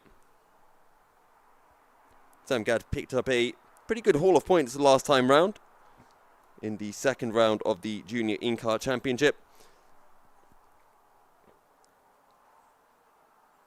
For Jacob Kent, he needs to win this one. He needs to kind of recover his day.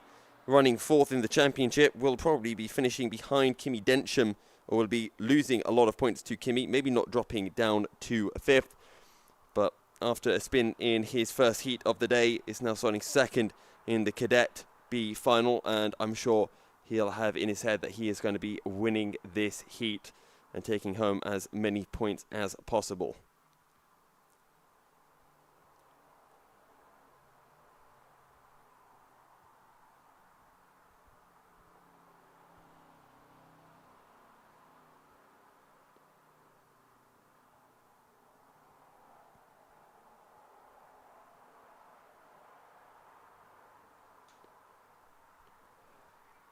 All of our drivers are now lined up on the grid, and we are ready to go racing. Sam Gadd and Harry Jupp on the front row of the grid, and will lead the field away. The fastest lap time set by anyone in the Junior B final was a 59.2 by Sam Gadd, and in the Cadet B final, the fastest lap was set by Jacob Kent, a 59.876, which is coincidentally only 1,000th quicker than Alexander Karadzov with a 59.877. So we should be in for a pretty fun B final for both the cadets and the juniors. Matthew Swatton, another driver to watch out for, was showing a lot of pace in the junior category in Heat 1 and Heat 3.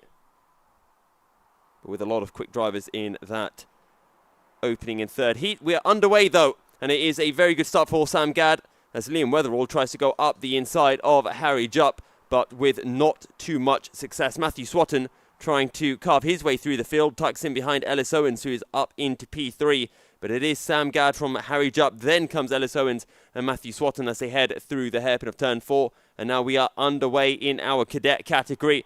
Jacob Kent can't go over to the inside because Alexander Karadzov is already up his inside, and this works out quite well for Tyler Rickard, who can try to put a bit of distance between the two behind him side by side through the chicane. Jacob Kent on the outside of 2 makes the move work and holds on to P2, and Alexander Karadzov will have to settle for third, and Tyler Rickard is now going to be coming under pressure from what I'm sure is going to be a very, very fast Jacob Kent. Sam Gadd, though, makes his way into the hairpin, and that is Ellis Owens right behind him now. So what has happened to Harry Jupp? He's lost not 1 but 2 positions because Matthew Swatton is absolutely flying and is already up at 2P3, trying to have a go up the inside of Ellis Owens, too far back.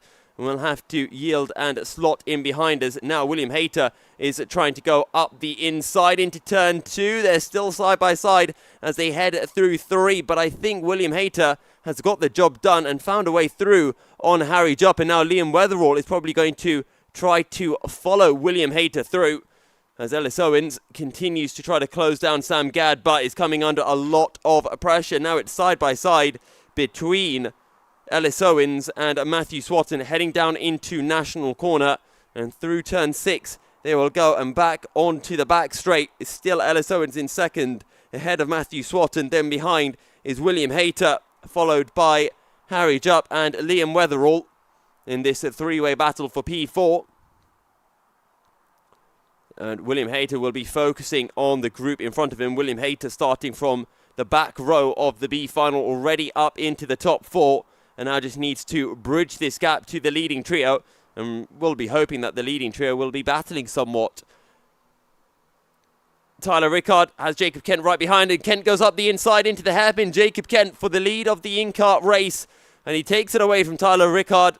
Alexander Karadzov has dropped down the order somewhat, or at least dropped back from the leading two. Only 3 drivers in our Cadet B final, sadly. Teddy Mullen wasn't feeling particularly well, so had to leave the event early. Here come your leading trio, though, in the junior class. Still Sam Gadd, who leads from Ellis Owens and William Hayter, or pardon me, not William Hayter, Matthew Swatton. Into the hairpin they go. There is William Hayter. Is he closing in? We'll have to take a quick look at those lap times.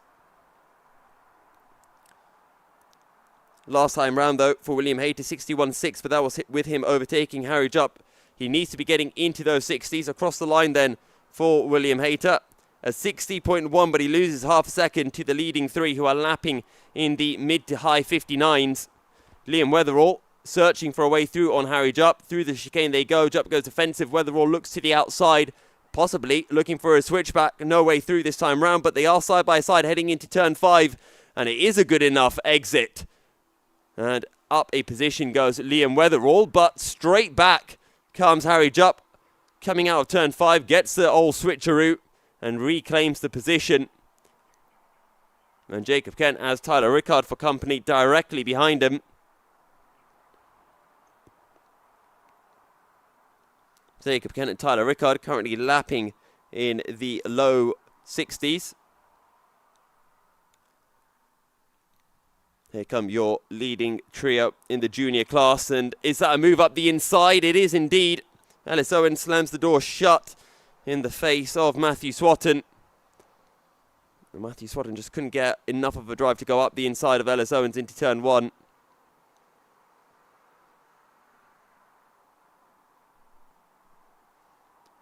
This is Liam Weatherall still searching for a way through on Harry Jupp.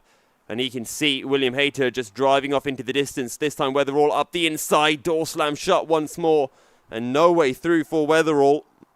And just behind him, Bly Gregory closing in. Maybe even having a look. Heading down into turn 6. Very close. And Bly Gregory backs out of the move. As into turn 9 we go. Swatton still searching for a way through on Owens. And these leading 3 have been nose to tail pretty much all race long and still got 11 minutes to go. Last time round for William Hayter, a 59.8. 3 seconds behind the leading trio currently. We'll see if that gap has changed. Across the line again, high 59s for the leading 3. William Hayter 59.8, which I think is probably his fastest lap of the day. Here comes Swatton, trying to have a go at Ellis Owens, too far back. I thought he was maybe up the inside, but no luck for him. And still, it is Harry Jupp who is keeping Liam Weatherall at bay. And it is not just Liam Weatherall, but Bly Gregory. And closing in is Xavier as well. So a 4-way battle now for P5, being led by Harry Jupp in this B final. Again, Matthew Swatton tries to have a go up the inside of Ellis Owens, just too late though to make the move. And the gap was always closing.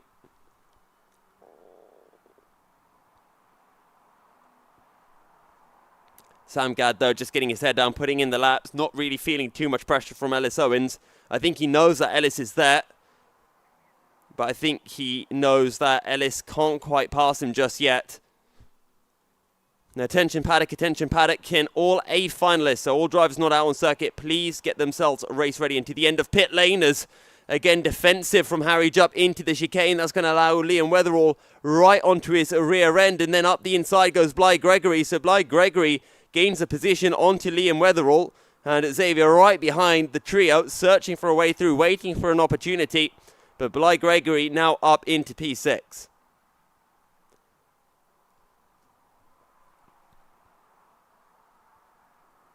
And again, Matthew Swatton just can't find a way through on Ellis Owens. That's the issue with turn 9. It is completely flat, so even if you have a run, as long as the driver ahead holds on to the inside, you have to go the long way round, and you cover so much more distance that you just lose whatever chance you had of making an overtake.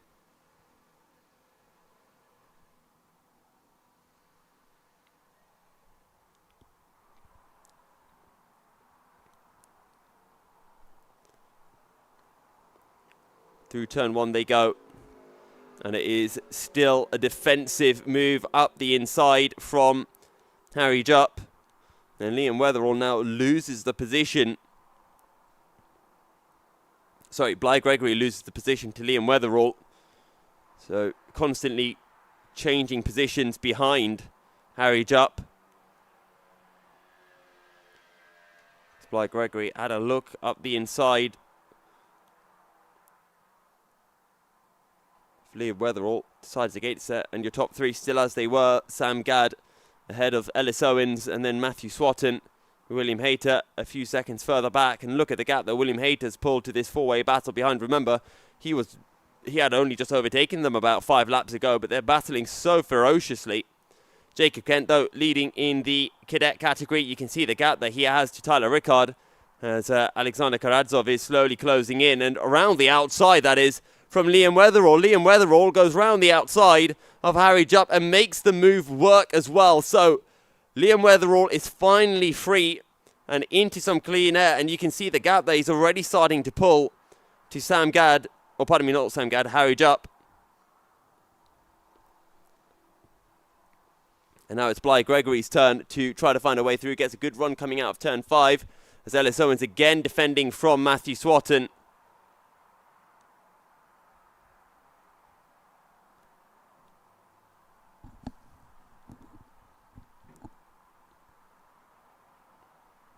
Through the hairpin, they go.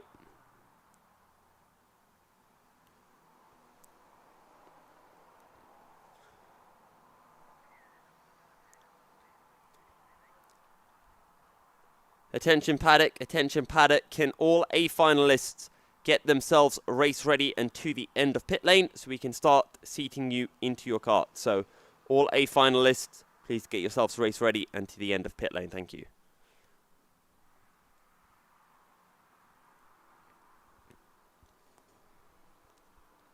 Jacob Kent putting in some very quick lap times of 59.6 last time around. Tyler Rickard being closed in by Alexander Karadzov. Karadzov gaining a second on the last lap. 60.0 for Karadzov. Rickard with a 61.0. Ellis Owens still trying to hunt down Sam Gadd, and that gap between your leading 3 has been about half a second the entire race distance. 6 minutes remaining, at least on the timing screen. Through the chicane they go. And into the hairpin.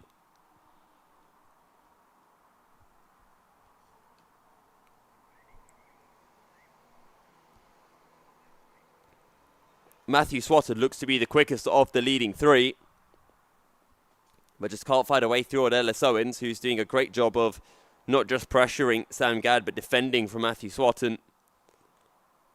Here they come over the crest and down towards turn 9. Wide goes Ellis Owens as he searches for a way through on Gadd. You can just never go around the outside of turn 9. You have to hold it tight and then go for the move in 10. In the D-Maxes, you can go around the outside. But in these INKARTs and indeed in the Sodis, you just lose so much more time by going wide.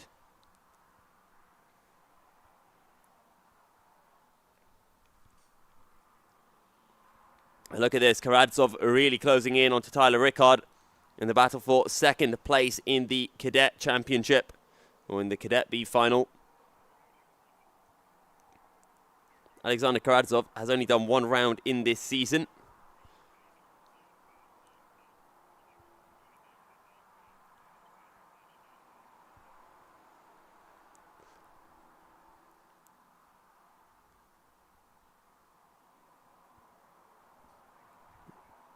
Again, your leading three in the junior class remaining the same.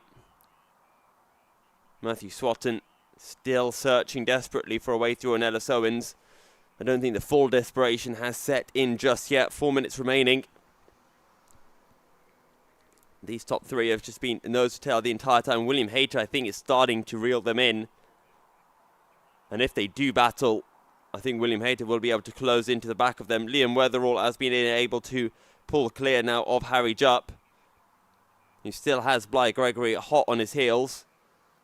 Bly Gregory now looking to the outside into the chicane. Tries to hold it around the outside of 2 so that he has the inside of 3, but just can't quite carry enough speed.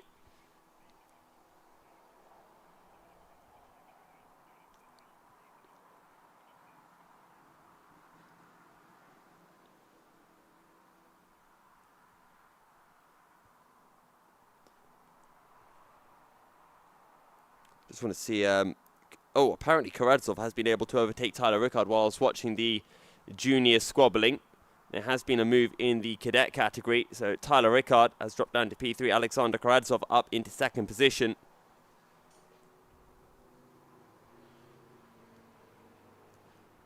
Here comes Bly Gregory trying to go up the inside of turn 10. Now on the outside into the final corner. Maybe he can go for a switchback. Does he try to hold it around the outside? He does indeed. Well, Harry Jupp will be happy being on the inside into 1. He'll have the inside for 2, which is where he has always positioned his kart to defend. And again, this time though, from Bly Gregory, he looks for a switchback of some sorts. But again, through the chicane, so hard to be able to do. And this is now allowing Xavier to close in. And here come your leading 3 in the junior class once more. Still incredibly close between the 3 of them.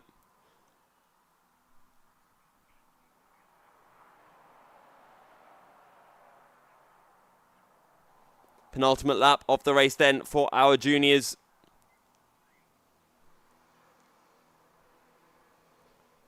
Again, Bly Gregory searching for a way through on Harry Jupp. Through turn 9 they go and into the hairpin of 10.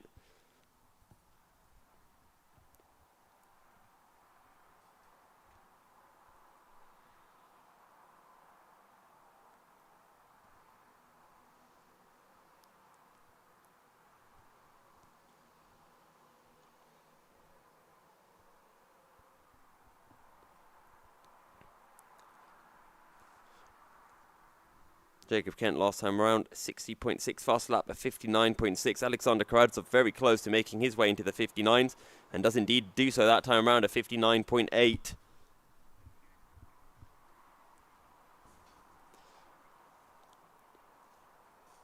Into the final corner we go then, and it is still Sam Gadd who leads.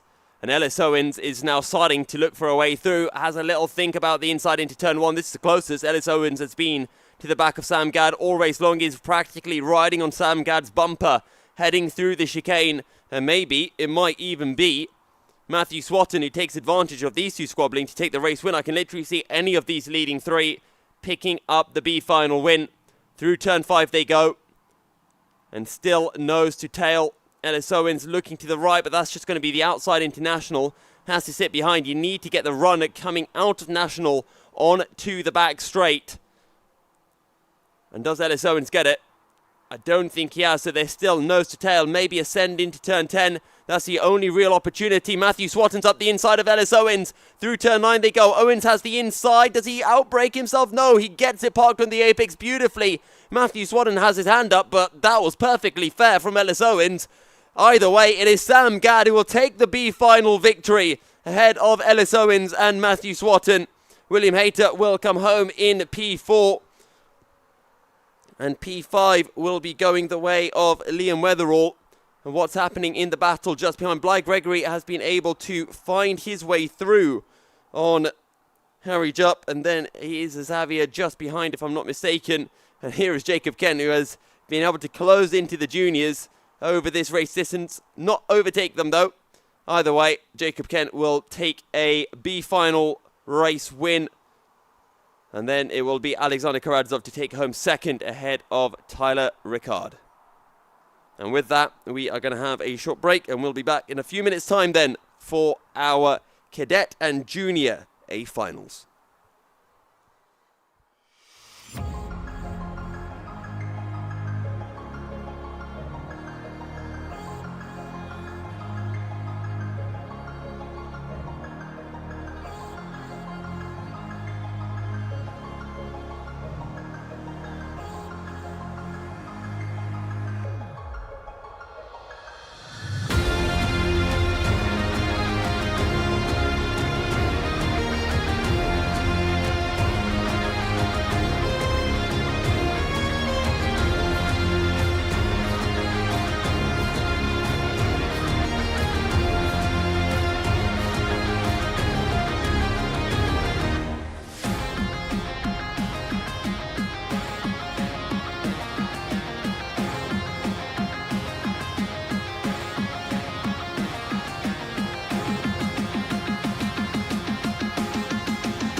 Welcome back everyone to Daytona Milton Keynes for round 3 of the Daytona INKART Championship. We are about to head into our final race of the afternoon, or the morning. It was morning, now it's afternoon. It's the A final. We also have an update from the B final. Bly Gregory will be getting a 3-place penalty, a 3-place deduction for a bump and pass or an ABC takeout. So that will be 3 places added to his final B final. His final B final finishing position. There we go, got there in the end. So our grid order then for the cadets and juniors. We'll start off with our cadets. James Devereaux will be on pole, with Kimi Densham starting alongside. Rehan Malik will be starting in 3rd, with Lewis Bowie in 4th. In the junior A final, Aidan Hammond and Jacob Smith will be starting on the front row of the grid. Jacob Chespregi and Charlie Chespregi will be on row 2. Daniel Harrison and Louis Bishop will be on row 3, with Callum Franklin and Oliver Sanderson starting from the back of the field. Jacob Smith has had a very good set of heats to be able to start in 2nd alongside Aidan Hammond.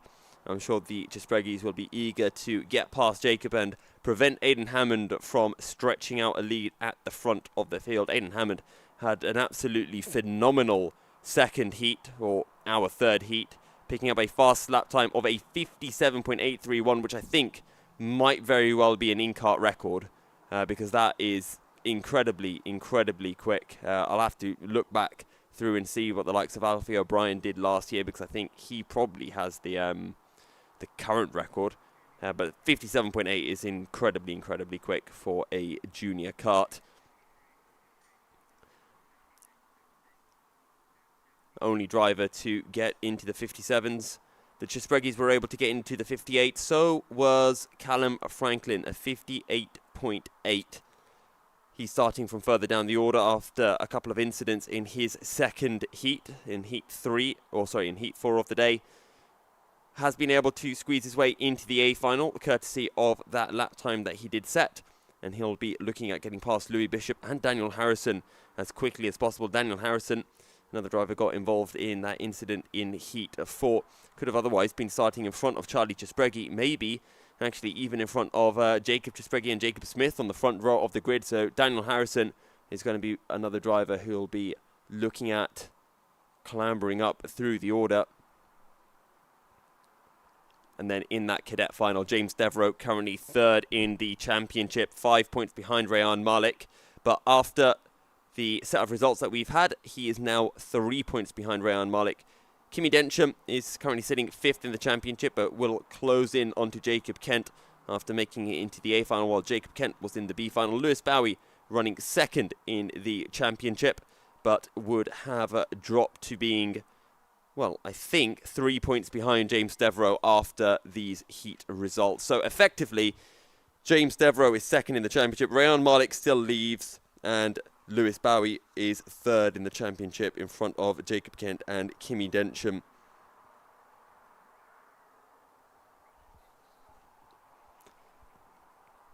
But we are pretty much ready to go racing. All of the karts are lined up on the grid.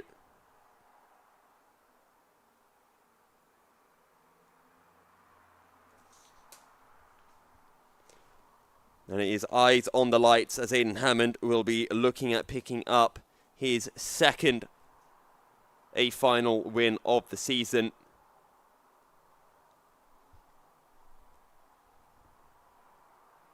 Eyes on the lights, and away we go. A good start from Aidan Hammond. What's the start looking like, though, from Jacob Smith, able to tuck in behind Hammond. Jacob Chespregi directly behind, and Aidan Hammond is forced to go defensive into the chicane. That will make Jacob Chespregi very happy. He's now going around the outside of Jacob Smith through turn 2. Can't get up the inside into turn 3, so it is still Jacob Smith who holds on to 2nd place as the Chespregis are side by side now heading down into turn 5. Charlie up the inside of Jacob takes the position, and the cadets are underway. James Devereaux leads, but here goes Kimi Densham up the inside of Devereaux, has to back out of the move, and that's going to allow Rehan Malik to get the switchback on the outside of turn 3, and Rehan Malik is up into 2nd place, but James Devereaux holds on to the lead, and Lewis Bowie watches this all unfold from in front of him. Kimi Densham, though, fighting back on the outside now into turn 5. That's going to give an opportunity for Lewis Bowie to go up the inside, and Bowie is now up into 3rd place as our juniors continue to fight. Aiden Hammond leading from Jacob Smith, Charlie Chispregi, and Jacob Chispregi. That is your top four. And then is, well, this makes things rather difficult. Now, both Callum Franklin and Daniel Harrison have GoPros on, so I cannot tell which one is which because they have the same suit and the same helmet and a black GoPro on top. Rayan Malik, though, has dropped a position to Lewis Bowie. So Lewis Bowie now up to second, and Rayan Malik fighting with Kimi Densham for P3 as James Devereaux tries to get his head down and pull away at the front of the field to start lap 2 of their race. Now juniors disappear out of view through National Corner. They will come back into view momentarily. Lewis Bowie being hunted down now by Rayan Malik. Aiden Hammond has a gap at the front, and that is Jacob Chispregi back ahead of Charlie Chispregi. So the Chispregis trading positions. Here comes Jacob down the inside into turn 10. Gets the cart stopped, gets the position on the exit though. Jacob Smith tries to pull alongside. He's on the outside now into the final corner. That's going to give an opportunity for Charlie Chispregi to send one up the inside and move up into third place. Charlie and Jacob side by side. Well, I say Jacob, there are two Jacobs. Jacob Chispregi in second, but it is Jacob Smith that Charlie Chispregi is able to fight his way past. And now the Chispregis need to work together to hunt down Aiden Hammond, who has been able to pull about a second clear of them over the last lap. Aiden Hammond last time round a 58.7. Jacob Chispregi a 58.9. So a very good lap from Jacob. The cadets come over the lines. James Devereaux a 60.1. Lewis Bowie in second with a 60.6, but he's got Rayan Malik and Kimi Densham hot on his heels as they navigate their way through the chicane. And here come the juniors back into view still. Aiden Hammond leading the field, and I think that might be Callum Franklin. No, it's Daniel Harrison who is running in P5 with Louis Bishop going right up his inside. Callum Franklin trying to follow through, but Daniel Harrison gets a good run, has the inside now for the final corner. What will Callum Franklin do? Up the inside of Louis Bishop goes Callum Franklin, and he's alongside Harrison as well. Heading into turn 1, doesn't get the drive. Louis Bishop tries to hang it around the outside of Callum Franklin. Side by side now between Bishop and Callum Franklin. Callum Franklin drops the position. Oliver Sanderson goes round the outside of 2, up the inside of 3. Oliver Sanderson still side by side with Callum Franklin heading into the hairpin of turn 4. And Callum Franklin, from almost gaining 2 positions, nearly loses one. Aiden Hammond, though, being reeled in by Jacob Chispregi, and Charlie Chispregi right behind Jacob. Jacob Smith tagging along with the Chispregi brothers. Less than a second between the leading two. Aiden Hammond 58.7 last time round, 58.4 for Jacob Chispregi. And here they come then, making their way through turn 9. Charlie Chispregi right on the back of Jacob. Still Rayan Malik right behind Lewis Bowie heading through turn 5 with Kimi Densham in 4th place. And they'll make their way out of view through National Corner. Turn 6 across the line then. Let's see what the lap times are looking like. Aiden Hammond 58.4. Jacob Chispregi 58.1. So Jacob Chispregi almost into the 57s. He is driving the wheels off his cart right now, and he wants to get the fast lap of the day. He'll need to find another 3/10 or so, because the lap time that Aiden Hammond set in the second heat of the day was phenomenal. That being said, I think the fast lap is only awarded for the finals. So Jacob Chispregi on for that bonus point currently. Rayan Malik still trying to find a way through on Lewis Bowie. Bowie goes defensive into the chicane. Malik can't find a way through. Rayan Malik wants to get past, wants to try to hunt down James Devereaux. But as he tries to find a way through on Lewis Bowie, that gives an opening for Kimi Densham to send one up his inside. And Kimi Densham is now up into 3rd place. And Lewis Bowie holds on to 2nd for a bit longer. Here is Jacob Chispregi right on the back of Aiden Hammond. He's practically closer to Aiden Hammond than he is to Charlie Chispregi behind him. But this is now well and truly a 3-way battle for the lead, as Kimi Densham is right behind Lewis Bowie as they head through turn 9. Nose to tail. Does Densham go up the inside? No, he doesn't. Sits behind for now, riding on the bumper of Lewis Bowie through turn 10. Not really shunting, just pushing him along. Lewis Bowie checking over his shoulder constantly to see where Kimi Densham is. Yes, Lewis, Kimi is right behind you. I'm sure you can feel him. Through the chicane they go. And here is Aiden Hammond. Jacob Chispregi right behind Hammond. Tries to go up the inside. There's a bit of contact between the pair of them. Aiden Hammond is wide. Charlie Chesbreggy is trying to follow through. Aiden Hammond has the inside. Charlie Chesbreggy gets the job done. And he's going to go up the inside of his brother as well. Charlie Chesbreggy from third to first in the space of a couple of corners. Charlie Chesbreggy takes the lead. Jacob Chesbreggy down to second. I think Jacob tried to go up the inside of Aiden Hammond. Aiden Hammond tried to go defensive, maybe a bit too late. Then there was a bit of contact between the pair of them. Aiden Hammond now forcing Jacob Chesbreggy to go defensive into turn 4. That's not really going to compromise. Jacob Chesbreggy is still right on the back of Charlie Chesbreggy heading into turn 5, and this is all allowing Jacob Smith to close back in, and Jacob Chesbreggy will not be happy with that. He will not be happy seeing Charlie Chesbreggy in front of him. Charlie Chesbreggy currently third in the championship, 8 points behind Aiden and Jacob, so he can really use this race win, especially after a couple of not so good heat results, finishing third in both heats. Yeah.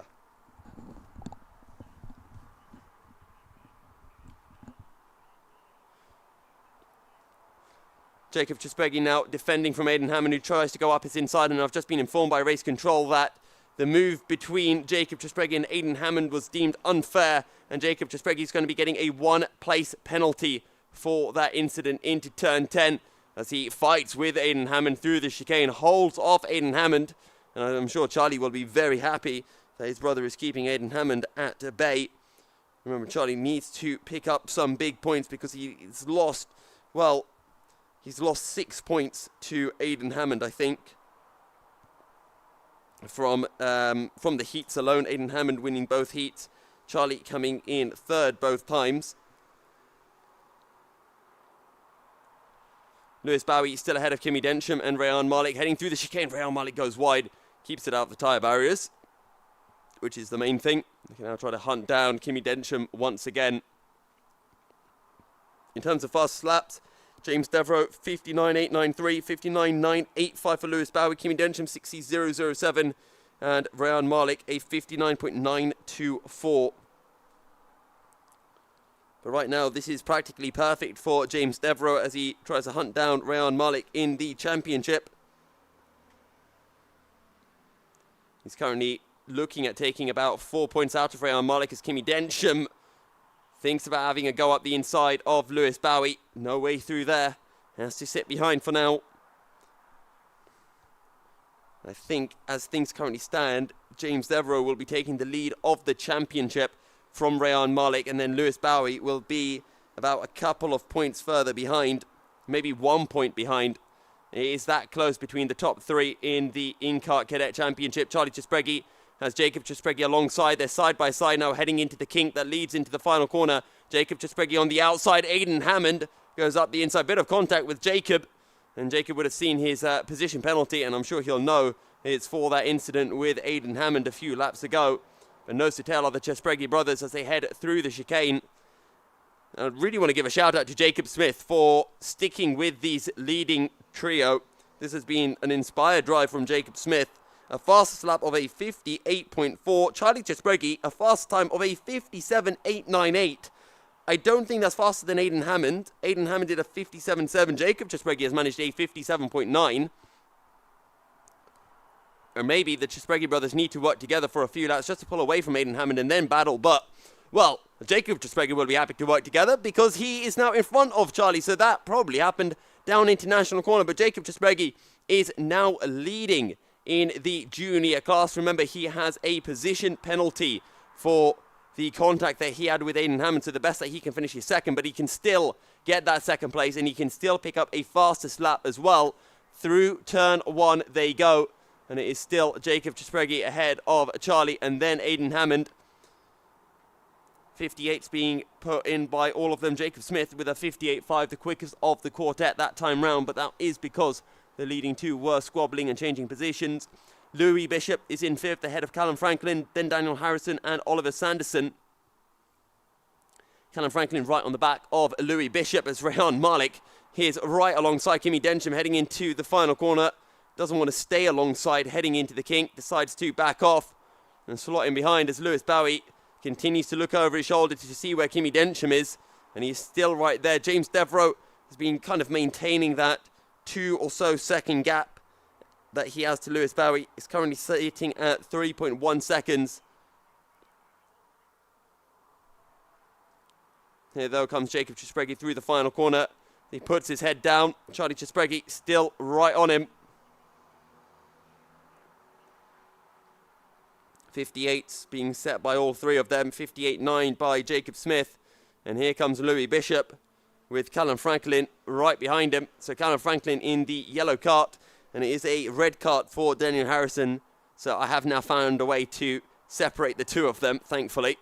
If they were both in yellow carts, that would be rather difficult. Down into turn 5 they go. There's Louis Bishop. He's looking at a potential P5. And Jacob Smith, if Jacob Czespregi finishes this race in third, it'll be Jacob Smith who ends up getting that final spot on the podium. So Jacob Smith right now, not that he'll know, but if you're a Jacob Smith fan, you want Jacob Czespregi to be finishing third in this race.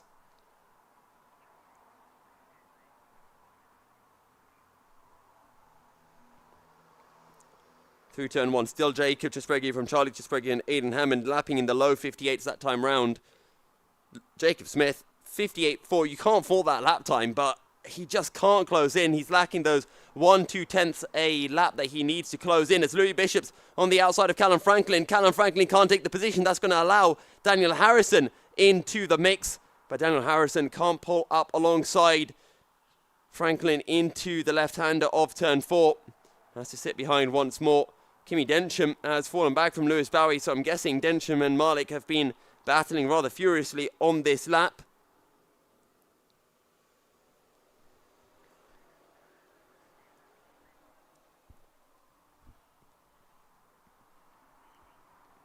Jacob Smith currently running 5th in the championship. This is a really good drive from him. But sadly, it doesn't matter how good the drive is. He's only one position ahead of Louis Bishop, who is the driver ahead of him in the championship. And that is effectively the battle for best of the rest in the junior class. Aidan Hammond and the two Czesbregis battling for those top 3 spots. And then it's anyone's game for P4. And Jacob Smith can definitely take a few points out of Louis Bishop. Remember, Jacob Smith got a 1st and a 3rd in his heats. Louis Bishop got a 2nd and a 5th. So it'll already be around 3 or 4 points. 3 points going the way of Jacob Smith, and with finishing ahead of Louis Bishop in this race, a few more points. So the gap, which was 6 points coming into this round, will be down to around about 2 points. And Oliver Sanderson a further 6 points back. That gap will be extending. Across the line then comes Jacob Czespregi. Louis Bishop still keeping Callum Franklin at bay.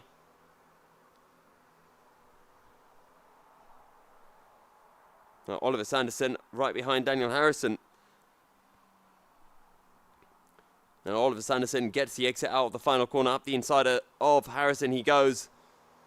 Still practically side by side. That's going to compromise Sanderson's run. And around the outside goes Harrison. Bit of contact between the pair of them. And Harrison cannot make the move work. So Oliver Sanderson will hold on to P7. Here's Rayan Malik and Kimi Densham through turn 10. Jacob Czespregi still has Charlie directly behind him. A couple of tenths separating the pair of them, lapping in the low 58s. These are the top 3 doing 58.2s, 58.1s. Jacob Smith, 58.7. Really quick pace from Jacob Smith. But again, just can't match this electric pace of the top 3 and just falling back by a few tenths every lap. You can see them. They're tantalizingly close, and regardless, Jacob Smith should be really, really happy with this drive because it is absolutely phenomenal and fantastic pace from young Jacob.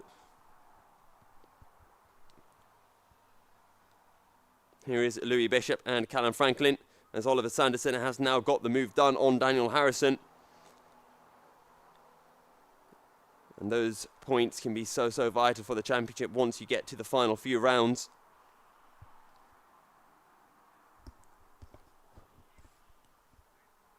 Rayan Malik still behind Kimi Densham. This is important for Kimi Densham and important for the likes of Jacob Kent, James Devereaux, Lewis Bowie, who are trying to hunt down Rayan Malik in the championship. Jacob Czespregi forced to go defensive. Aidan Hammond sends one up the inside of Charlie Czespregi. Up into second he goes, but Charlie's now going to have the inside into the final corner. The checkered flag is being readied. The final lap of the race. Jacob Czespregi is going to take the flag, but it's a drag to the line between Charlie and Aidan Hammond. And I think Charlie Czespregi has done it by just a few hundredths of a second, and it is indeed just that, 29 thousandths of a second. Charlie Chisbergi takes second, Jacob Smith, a fantastic P4. Louis Bishop will be coming home in P5 as he holds off Callum Franklin to the line. Oliver Sanderson in a drag race with Daniel Harrison, but Daniel Harrison will take the spoils of war. And then we look over to our cadet category. James Devereaux leading from flag to finish. Just one corner to navigate. Rayan Malik is right behind Kimi Densham, and Rayan Malik's going to send it up the inside of Kimi Densham. Great block pass from Rayan Malik up into third place. James Devereaux takes his first A-final victory, and across the line then comes Lewis Bowie, and it's a drag to the line. Rayan Malik just about pips Kimi Densham by not very much, and it was just 1/10 of a second between the pair, and that will bring our INKART A-final and our INKART racing to a close for the day.